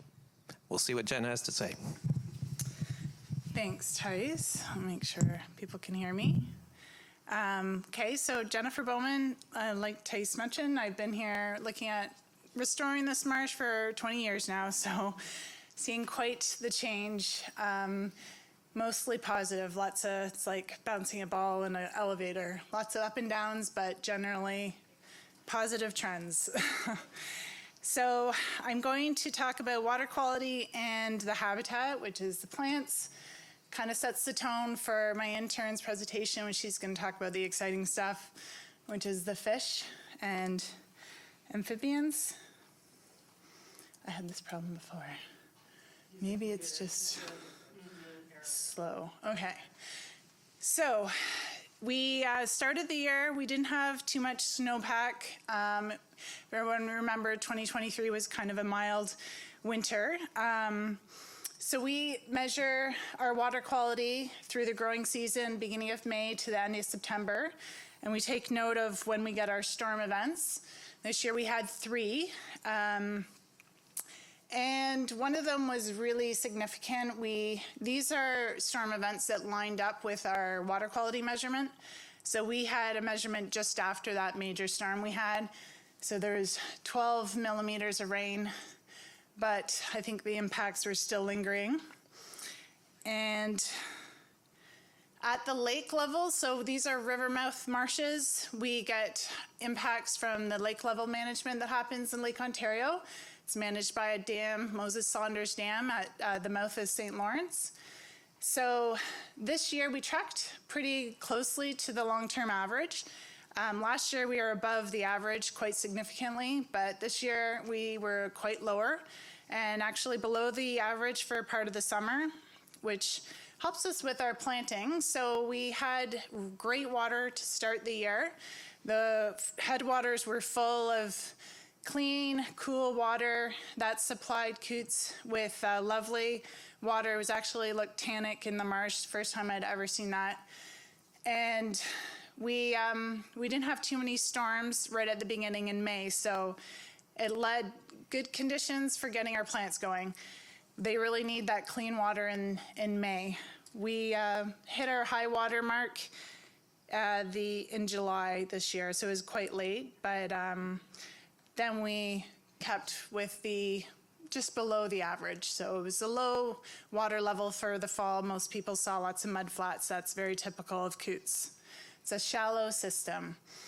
So when we take note of the rain events that we have in our watershed, this really impacts the amount of sewage that comes down to the river mouths.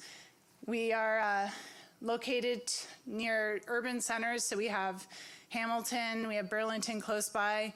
So the city of Hamilton has one wastewater treatment plant at the mouth of the Red Hill, and then a second one in Dundas. And the one in Dundas does supply water to Coots Paradise. It comes in through West Pond, Desjardins Canal at the back of the marsh. But when we have these storm events, we get a lot of runoff combining with our sewage. So all of the city that was built before the 1950s was built on a combined system. So the rainwater thing, all the water that washes off your roof, your driveway, your streets, it mixes with the sewage, and that volume is just too much for the wastewater treatment plant to manage. So the city has built large tanks to hold that water and supply it to the wastewater treatment plant slowly after the storm. But a lot of times that volume is just way too much, especially with the storms we get now. So sometimes those overflow. So this table here is just summarizing the overflow events that happen in 2024. I totaled it for the year and then also separated out the overflows that happened during our growing season when we were measuring water quality, because that does have an impact on the marsh. So there was a total of 195,000 meters squared of, or meters cubed of water. I'm not sure how I progressed that. So this is a map showing our sampling stations. We have the two systems, Grindstone Creek, which is up here, and then we have Coots Paradise. And we measure water quality every other week, and we have two delisting stations. Hamilton Harbor is part of a remedial action plan for Coots Paradise and Grindstone Marsh contribute data to the delisting of Hamilton Harbor. And it's an area of concern, so we have a number of beneficial use impairments that we want to improve. Water quality is one of them, habitat is another. These ones, we're a very important player in supplying information to track the success. So we supply water quality information. And I'm going to go over some of the results from this past year. So water clarity is essential for growing the habitat. So growing the plants, we need to be able to see in the water. The plants need to be able to get that light hitting the bottom of the marsh. That's our target. So in Coots Paradise, that beginning part of the year, we were getting light penetrating all the way to the bottom. It wasn't as deep as our target. So for water clarity, we have two measures, Secchi and turbidity. Turbidity is exactly what you would think. Lower number is cleaner water, higher number is more turbid or browner water. Secchi is the opposite because it's a measure of the amount of light penetration. So you want a higher number. And in Coots, if you look at the plot on the upper graph, you can see we had good clarity at the beginning part of the year, and this is when we grew our plants. We did have those three storms. I've kind of indicated them on the plot, and we got a dip in water clarity when those happen, which is very typical, exactly what you would expect. Hopefully it comes back up after things have moved out. But over the year, we usually lose our clarity through the later part of the season. We have good clarity in the beginning, grow our plants, and then things just get too warm, too much nutrients, and then we get the algae growing, and it kind of falls apart.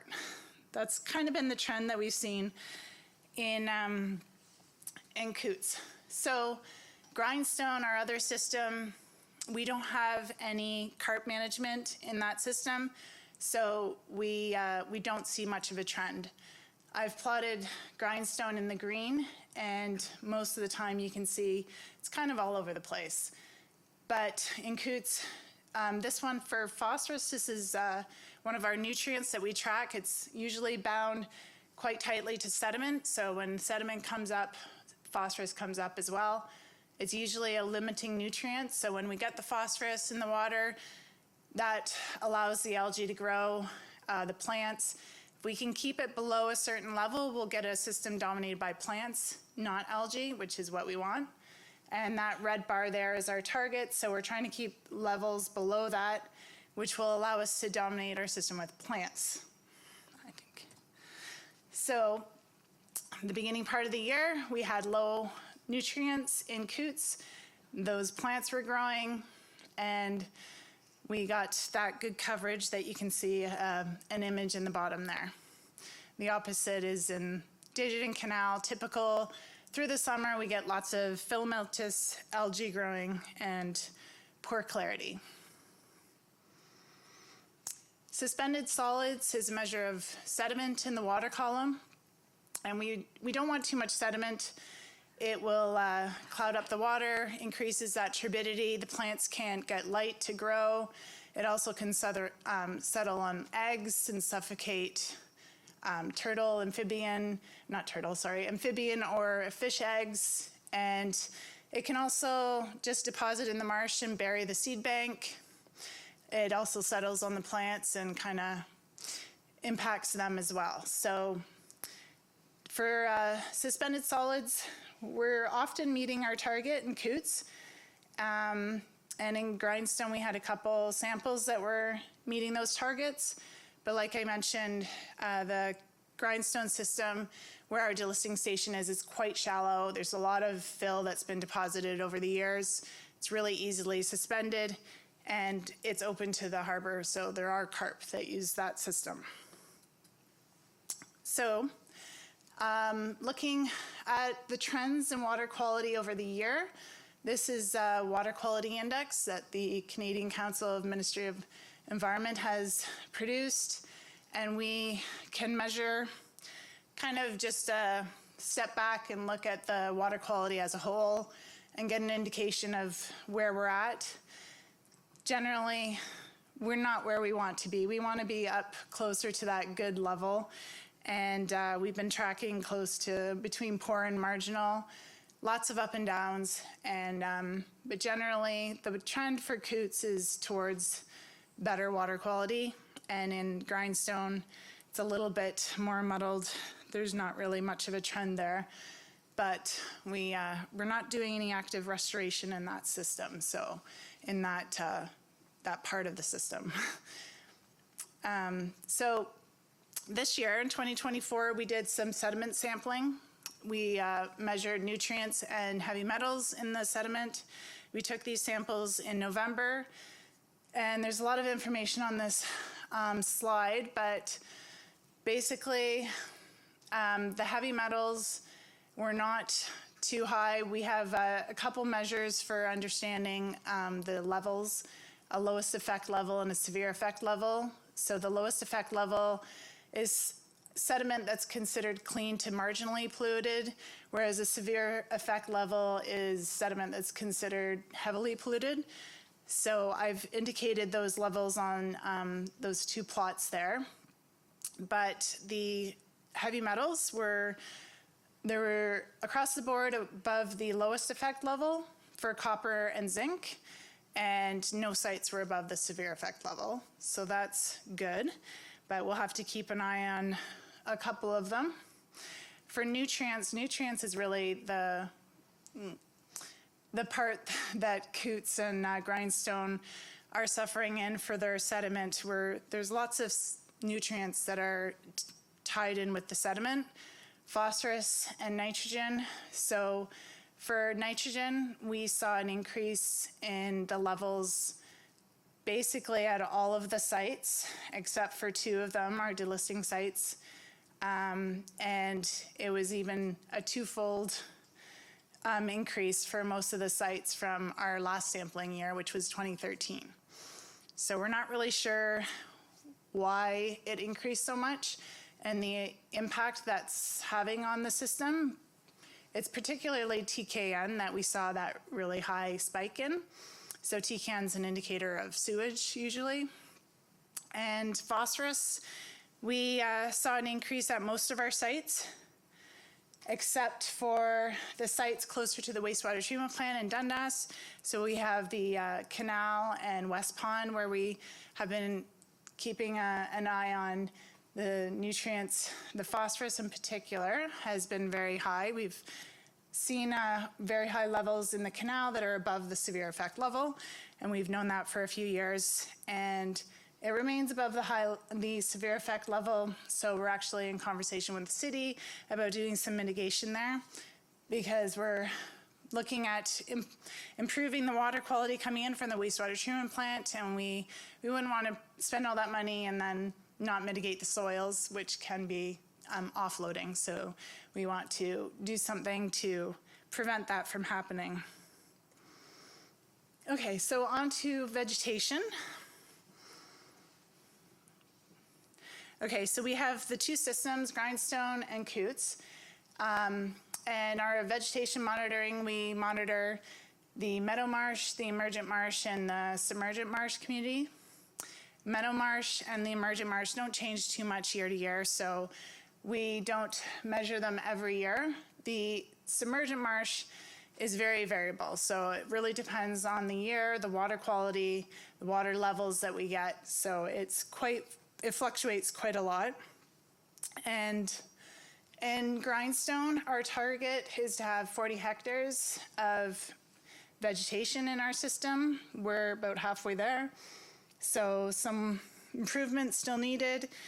But this year I did notice the lilies were quite expanding in a couple of our systems, our protected ponds, than I've noticed in previous years. So I'm seeing a positive trend. They are floating leaved plants, so they kind of escape the impacts of turbid waters, but it's still good. Oh, sorry, I missed coots. So Coots Paradise, we track the vegetation the same, and there's been really good improvements in the marsh since that 2014 levels have really increased. We removed a lot of carp in 2012, and we saw an explosion in the plant community because the carp really stir up the sediment and make the water turbid, which impacts the plant growth. But the plants have rebounded. We got set back a little bit when we had some sewage inputs and high water levels in the lake, and they've come up again. So this year was a little bit worse than last year, but still we grew a lot of plants, specifically in the early part of the year. And they do get impacted by storms, so that's our biggest challenge right now. In Coots Paradise, we're dominated by just a couple species. They're early succession plant species, and they're sensitive to disturbance. Once the water heats up in the summer, they start kind of dying off a little bit. They release some phosphorus, the algae starts growing, the water's warm, and the algae just takes off and they just kind of sink. And this year we had a major storm that washed them all out of the system, so they all ended up at the fishway, and we basically lost all of our plants except for the floating leaf plants. So we had water lilies that persisted throughout the year in Coots, better than they have in previous years. Invasive plant removal is a task that we take on in the fall. We've been managing Phragmites since 2013. We're so close to getting rid of it, but we have little populations that keep, little stands that keep kind of regenerating, or new seeds come in and we get a few stems. They're hard to find in the cattails, so we just keep on it. But we started with 12 hectares and now, I don't know how much we'd have, but it would only amount to meters squared of frag, so. And this is just a photo demonstrating the improvements we've seen in one of our areas. Lots of native species that come up from the seed bank. And we do mannagrass removal as well in our meadow marsh and emergent marsh. We have a lot of mannagrass, and you can see the stands are quite larger, much larger than the Phragmites. It's going to be a longer process getting rid of this plant, but we're working really hard, and we do see very positive results. This is a photo taken in the Spencer Creek floodplain, and we had all kinds of swamp milkweed that popped up. It was beautiful. Wetland planting, we do a lot of restoration planting in the marsh.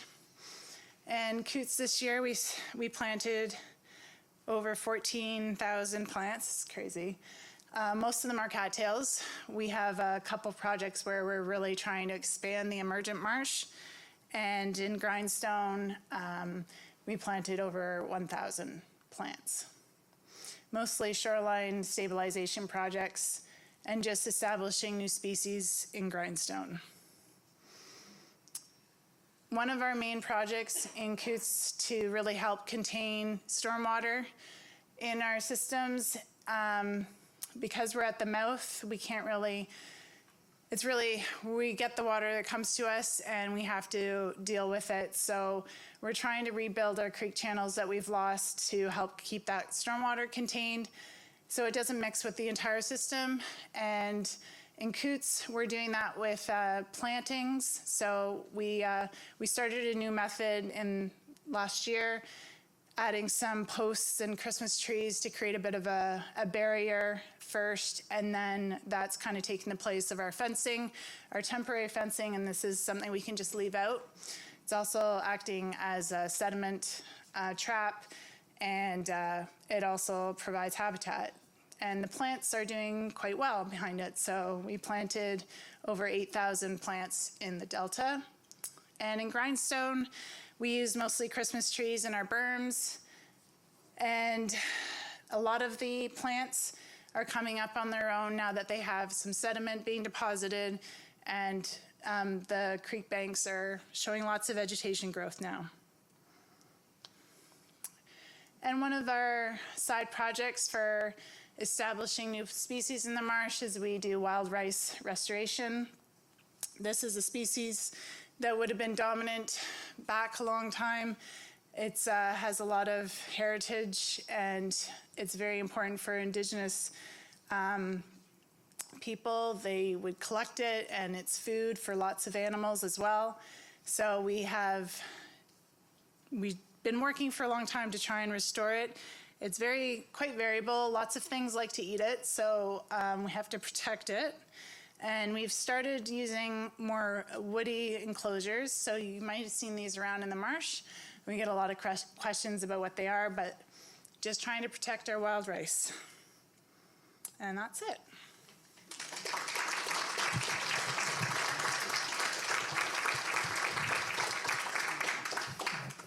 So, lots there. Clearly a seesaw affair. There was a lot of people looking over the edge of boats and going, I can see the bottom for a while, which was fun. There's not very many people alive who've seen the bottom of Coots in the summer because it was so dirty for so long. I know I went like every week in the evening just to go, I'm looking at the bottom. This is right. Anyway, any questions for Dan? Or are you going to think on that one? There's one. Yep. The manna grass is everywhere. Yeah. Is anyone else taking its threat seriously? So the question is anyone else looking after managing manna grass? I know it's a very localized problem. We have the first of it showed up on our property at the Desjardins Canal. So I think we have more than most other properties do. But CBC has some, and I think there's some in Burlington. I don't know that anyone else has actually started tackling it. It's The grass that is all by the QE and that, and the ditches used to be full of goldenrod and stuff.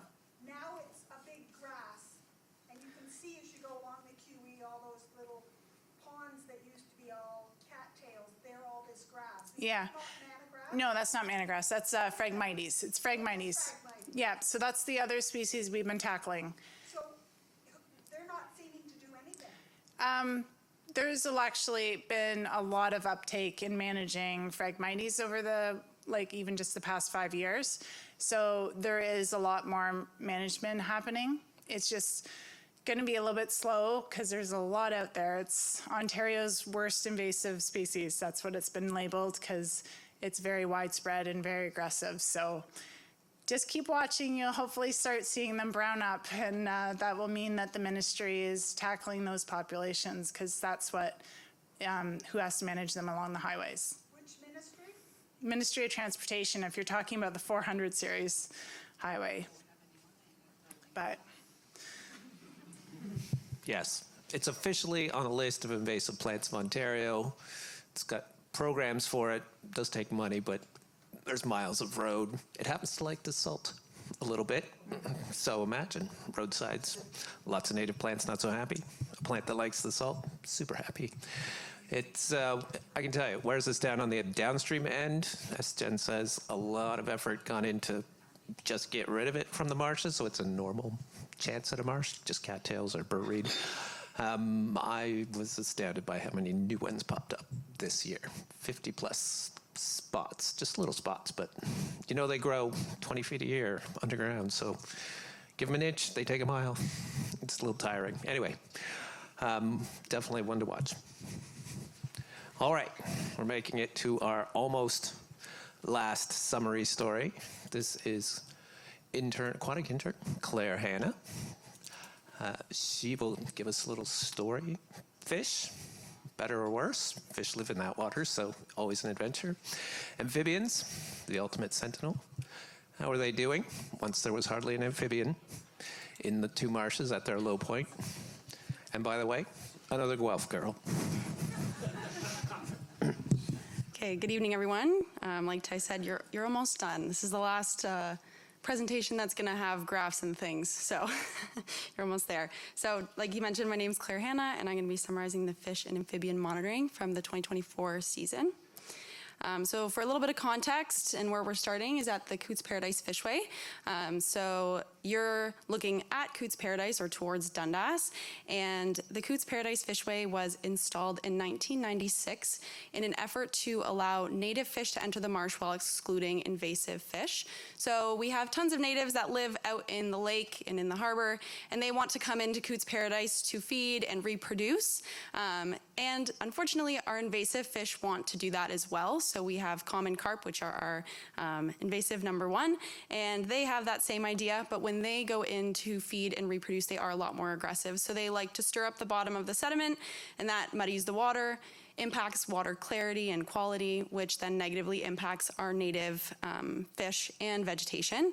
And so we put in the Coots Paradise Fishway. There are 4 inbound baskets and 2 outbound baskets, so it allows fish to both enter and exit the marsh.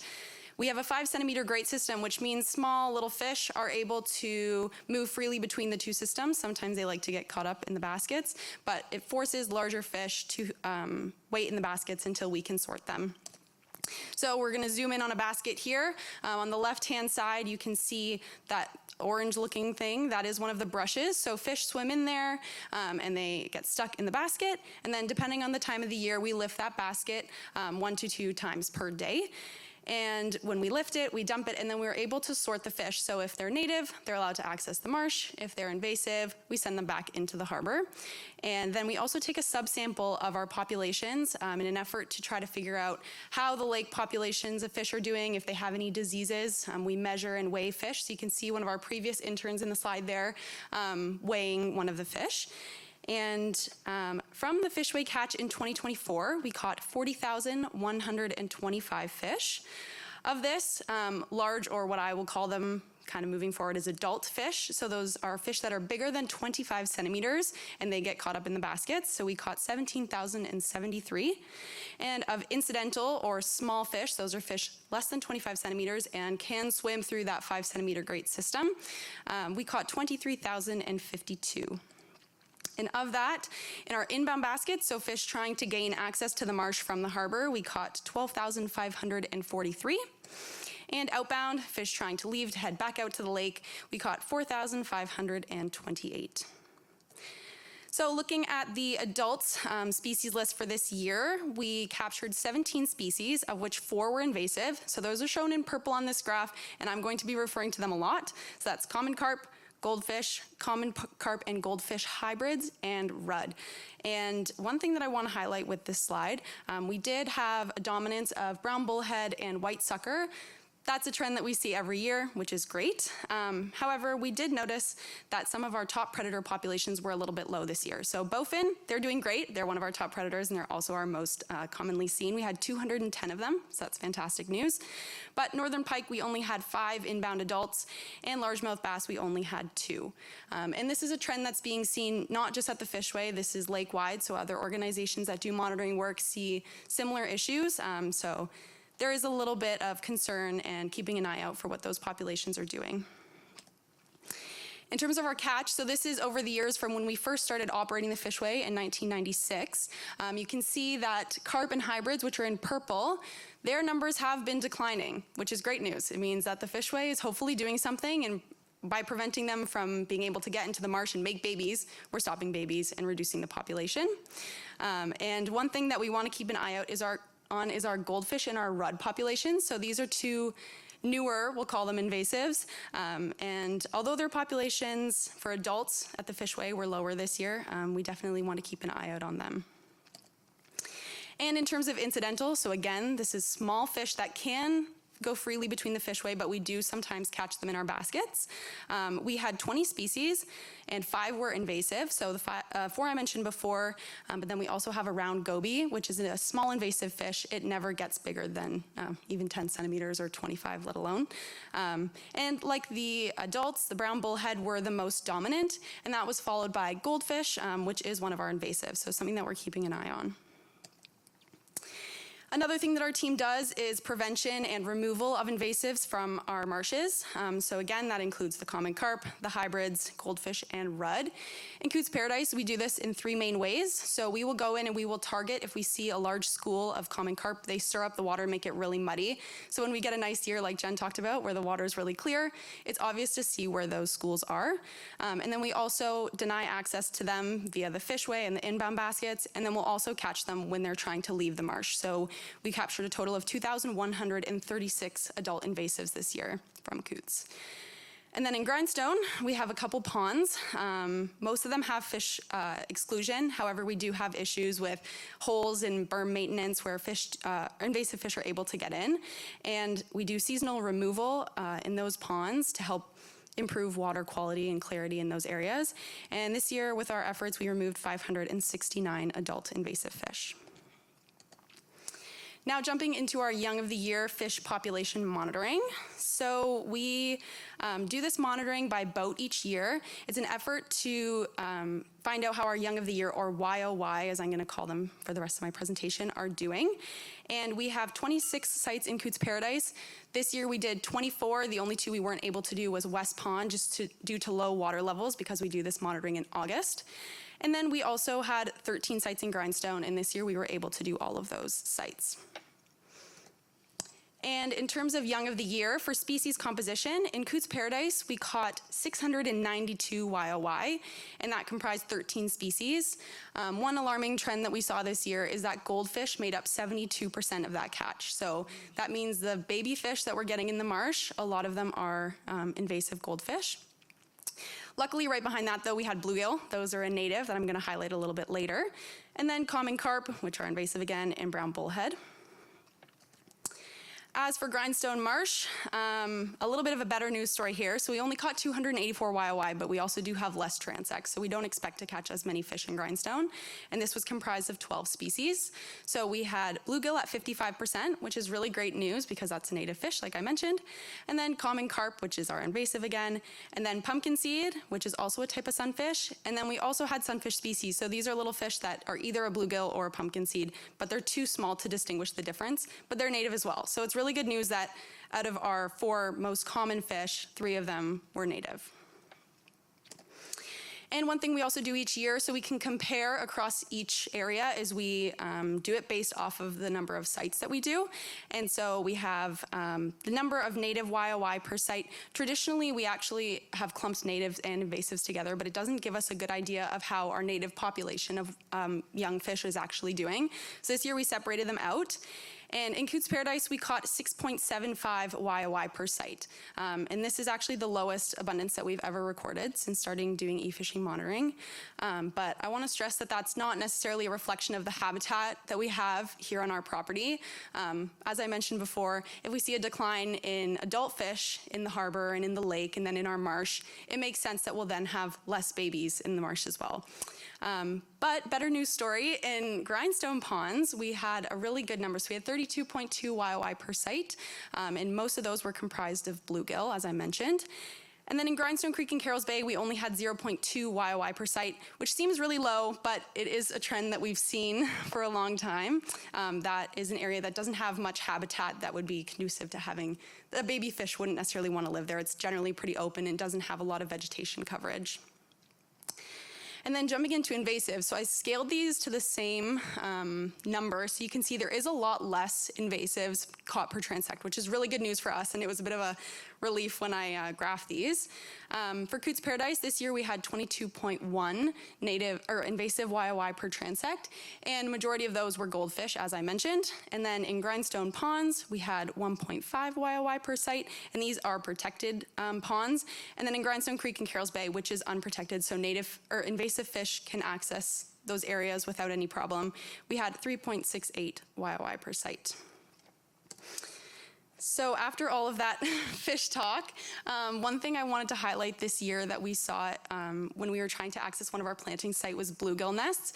So you can see them on the little video on the right there. You can see them swimming around, so cute. And they nest in these little clusters, so they actually build a small circular nest. They like sandy sediment, and they also love to have clear water with lots of vegetation and shade.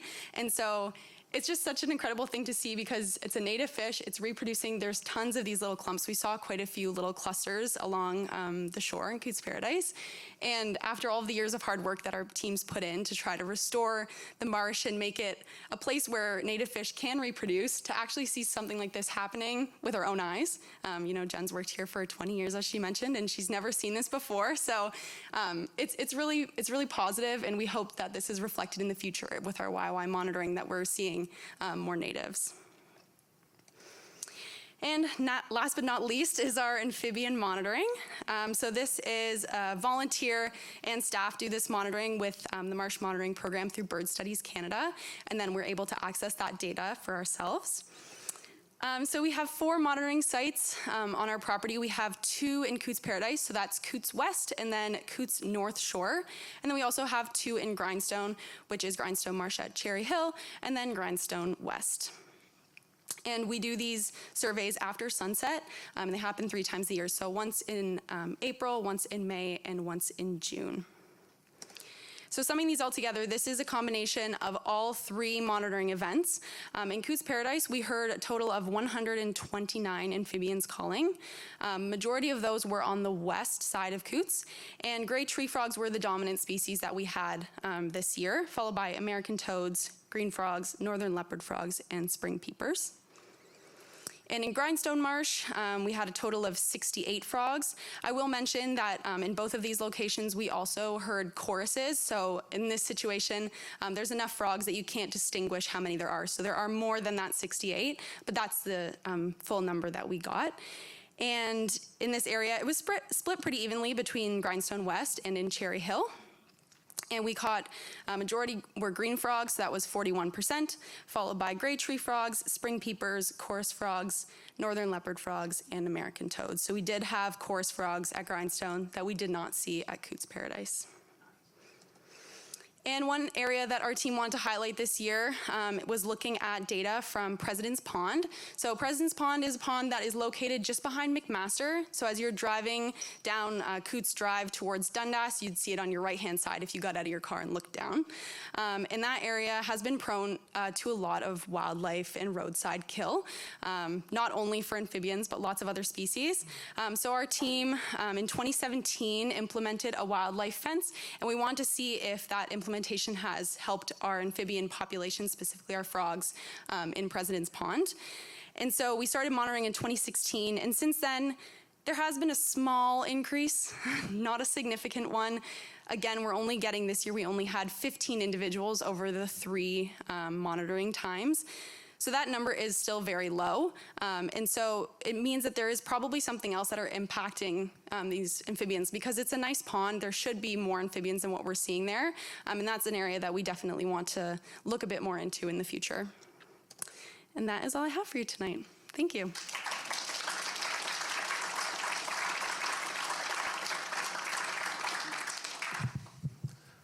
All right. Anything inspire you there? Short version is we're short on fish and goldfish are having the run of the place. Longer version was clear enough sometimes you could watch fish spawn, which was a huge change. Yep. Question online though, Lexi. Can you share what is done with the invasive fish that are caught at the fishway? So if they are inbound fish that are trying to access the marsh, we will send them back into the Hamilton Harbor where they're already established. And if we catch them in our ponds, we do euthanize them, and we dispose of them on our property following regulations. Loads of animals love the dead Yes, and lots of animals do love those fish. They get eaten up pretty quick. Yeah. I know at one time the provincial government had hatcheries, I don't know if they still do, more to promote commercial or sport fishing. And do you know if any of those fish, I think the one that I knew was down around Napanee. Now, do you know if any of those fish made it to the fishway or? It's impossible to know if they're exactly from the hatchery. We do have some of our rainbow trout, they do get clipped. And so in that scenario, we're able to track them. And some of our top predators have tags that we implement. But other than that, I don't know. I could add a good number of the Chinook salmon that hit Spencer Creek Yes. are from a hatchery if there's enough water at the right time to swim there at spawning time. Yeah. A good number are also wild from Spencer Creek who figured out wait as long as possible because it might rain by November. Also the walleye. Ah, Hamilton Harbor. So Hamilton Harbor also has Hamilton Harbor also has walleye stocking, and that's been going on for a number of years. And the walleye population has increased significantly over the years. And fishermen were starting to catch some of the 2012 walleye that were stocked, which were really good size. There's a whole story to go with that. But we have not really seen any of them coming to the fishway. They're mostly shoal spawners, I think, that they're stocking, so we would need a river spawner to come into the fishway and just happen across it and use the area. So we've had like one, I think, in 2009, and I can't remember the last time we had one other than that. So didn't DFO try to do something with bluegill nests and it failed spectacularly, and you guys did way better? Talk about that. Sorry. Or not. So Sarah was just mentioning about a compensation project that took place in the Marsh this summer to do with the sewage spill that happened in Shadok, and they added some artificial substrate for the bluegill to spawn on, and it wasn't successful. But then the video that we had presented was like very close to that area, and we had seen them spawning on their own. So I think just clean up the water, focus on cleaning the water, getting the plants grow, and the fish will find where they want to spawn on their own. They don't need any artificial substrate. Yep. Do the salmon in the creeks reproduce? the question. Salmon in the creeks reproduce. Depends on the creek, but yes, absolutely. The better creeks, wild salmon now to the creeks after years of stocking. Most of the salmon, there's a controversial, popular, both story. Most of the salmon you know of Lake Ontario are not Lake Ontario salmon. That would be an Atlantic salmon. More sensitive in its reproductive characteristics. Lake Ontario got totally out of hand because the Atlantic salmon and lake trout both disappeared, who were in control of the system, meant a lot of fish lived longer and died on shores. Lots of polluted water also there. Chinook salmon, also called king salmon, also called on and on they have. From the west coast, all salmon, the rest of them from the west coast, lots of species. The biggest one, the king salmon, really good at eating lots of fish so they don't die on the shore, so stocked the most. Turns into the one, well, that's really fun to try and go fishing for. That's pretty much what you see in the rivers is the big king salmon, which are several feet, and there's one's face right in the top right picture. But now we're into the details of all the salmon stocking, which is online. Coho salmon, the next biggest salmon, stocked only on the U.S. side right now on Lake Ontario. Anyway, we'll wrap it. Oh, there's one question over there. We'll take it. Last year, you mentioned about a small fish that you hadn't seen in many years. I can't remember what it was, and I just wondered if you'd seen it. So we had two. We had a spotted gar at the Fishway, and then we also had a spot fin shiner. We did not see either of those this year. I would be surprised if we see one in the next couple. I think, correct me if I'm wrong, but I believe the spotted gar was the second one that we've ever had since the Fishway operation began, and it was the first spot fin shiner that we had ever captured on our property. So, oh, 4. We had 4 last year, but it was the first time that we've caught them. So, nothing this year. In years. All right. So, one last presentation to go. Of course, I've been around here for all of those fish numbers. On the graph, I so see when the Shadok spill started on 214 for the fish numbers, and the whole thing falls apart.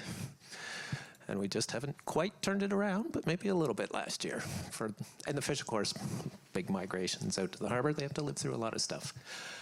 We're down to the final. What are we looking forward to? Over to you, Lindsay. Okay. Who's from Trent? First, yeah, I was going to say, let's see a show of hands. Anyone from Trent University in the house? Only 3. Okay, what about Guelph? Okay, Guelph.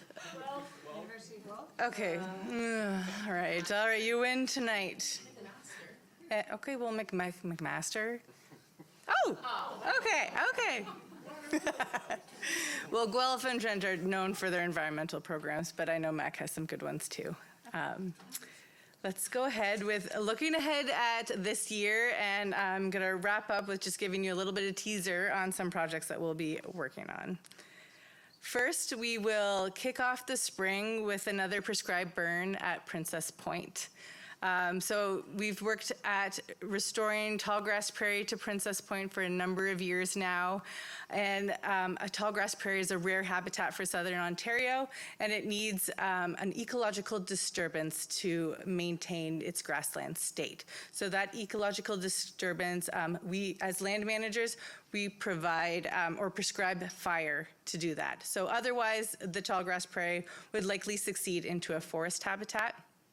So with the fire, it controls the woody vegetation, and it also helps to control invasive species as well, because our native grasses are really resilient to fire, and if we hit the non-native species at the right time, we can control invasive species as well with the fire. So I always look forward to seeing the response of the vegetation afterwards, after we burn, and I really look forward to it again this year.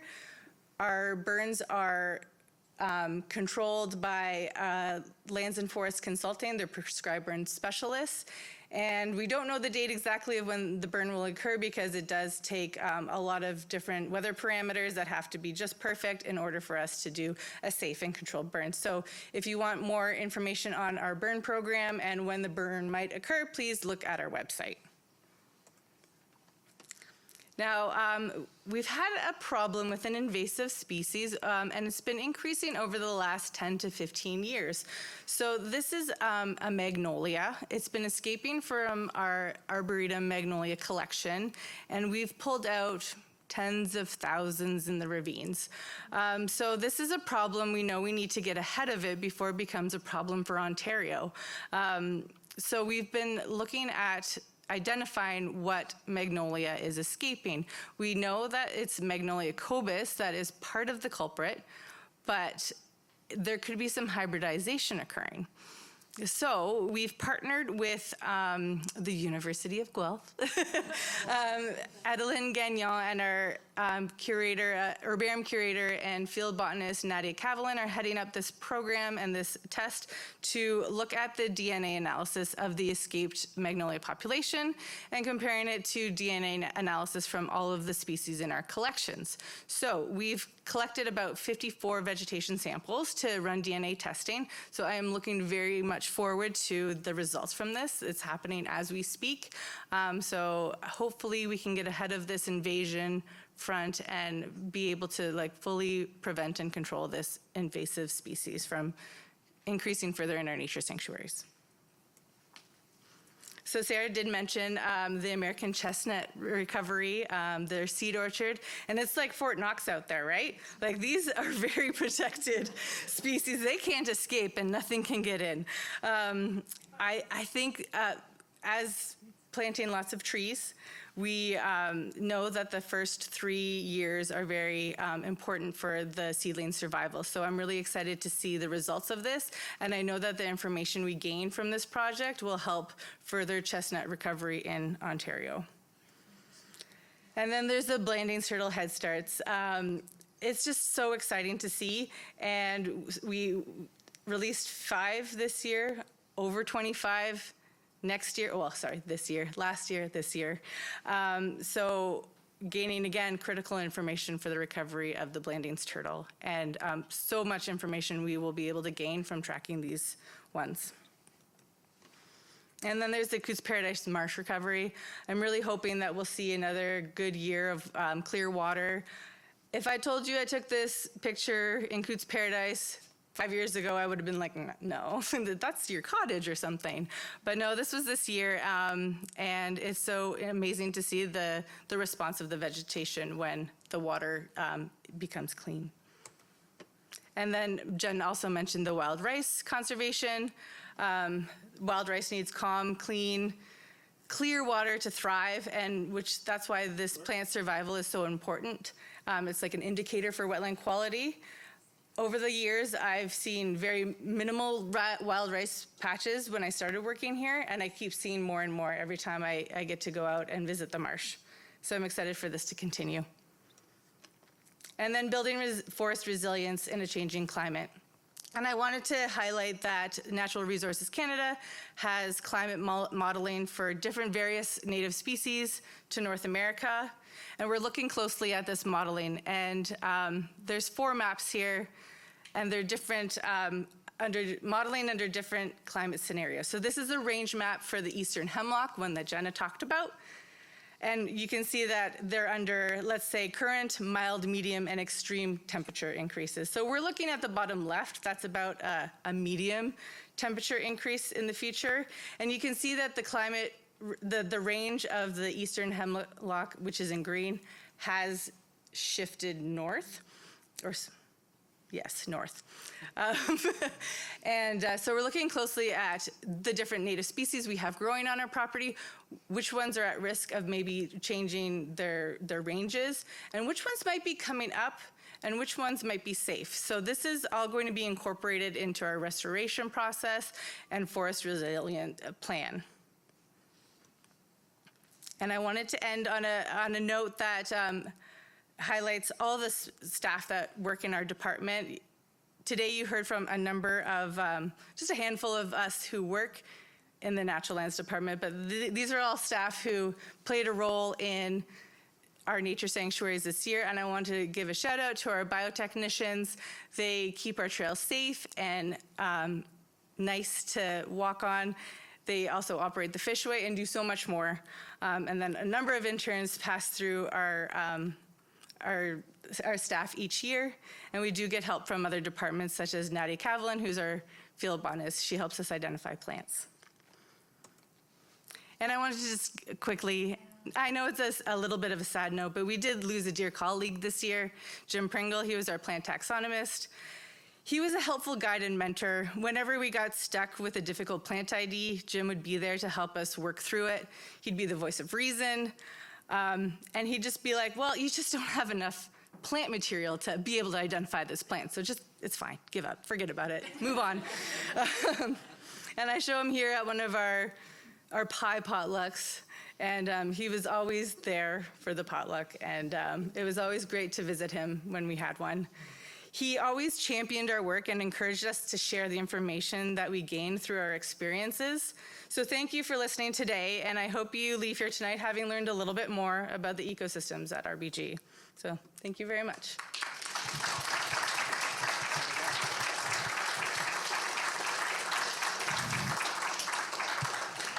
And with that, the challenges of sustainability carry on. Something to consider is, it seems like we do a lot, but we actually have a lot of partners that we do things on their behalf. If we are looking at water quality, that's the Ministry of the Environment's job, not the Royal Botanical Gardens' job, so they give us resources. We bring in some young talent, interns. They learn a lot. We need some money to pay them, though. Sometimes the Ministry of Environment might chip in, or Fisheries and Oceans. These are all things to think about. And for those of you who have been donors, you can see the results of your work. And if you want to get dirty, there's stuff to do. Anyway, happy spring. We'll see you out there. Good night.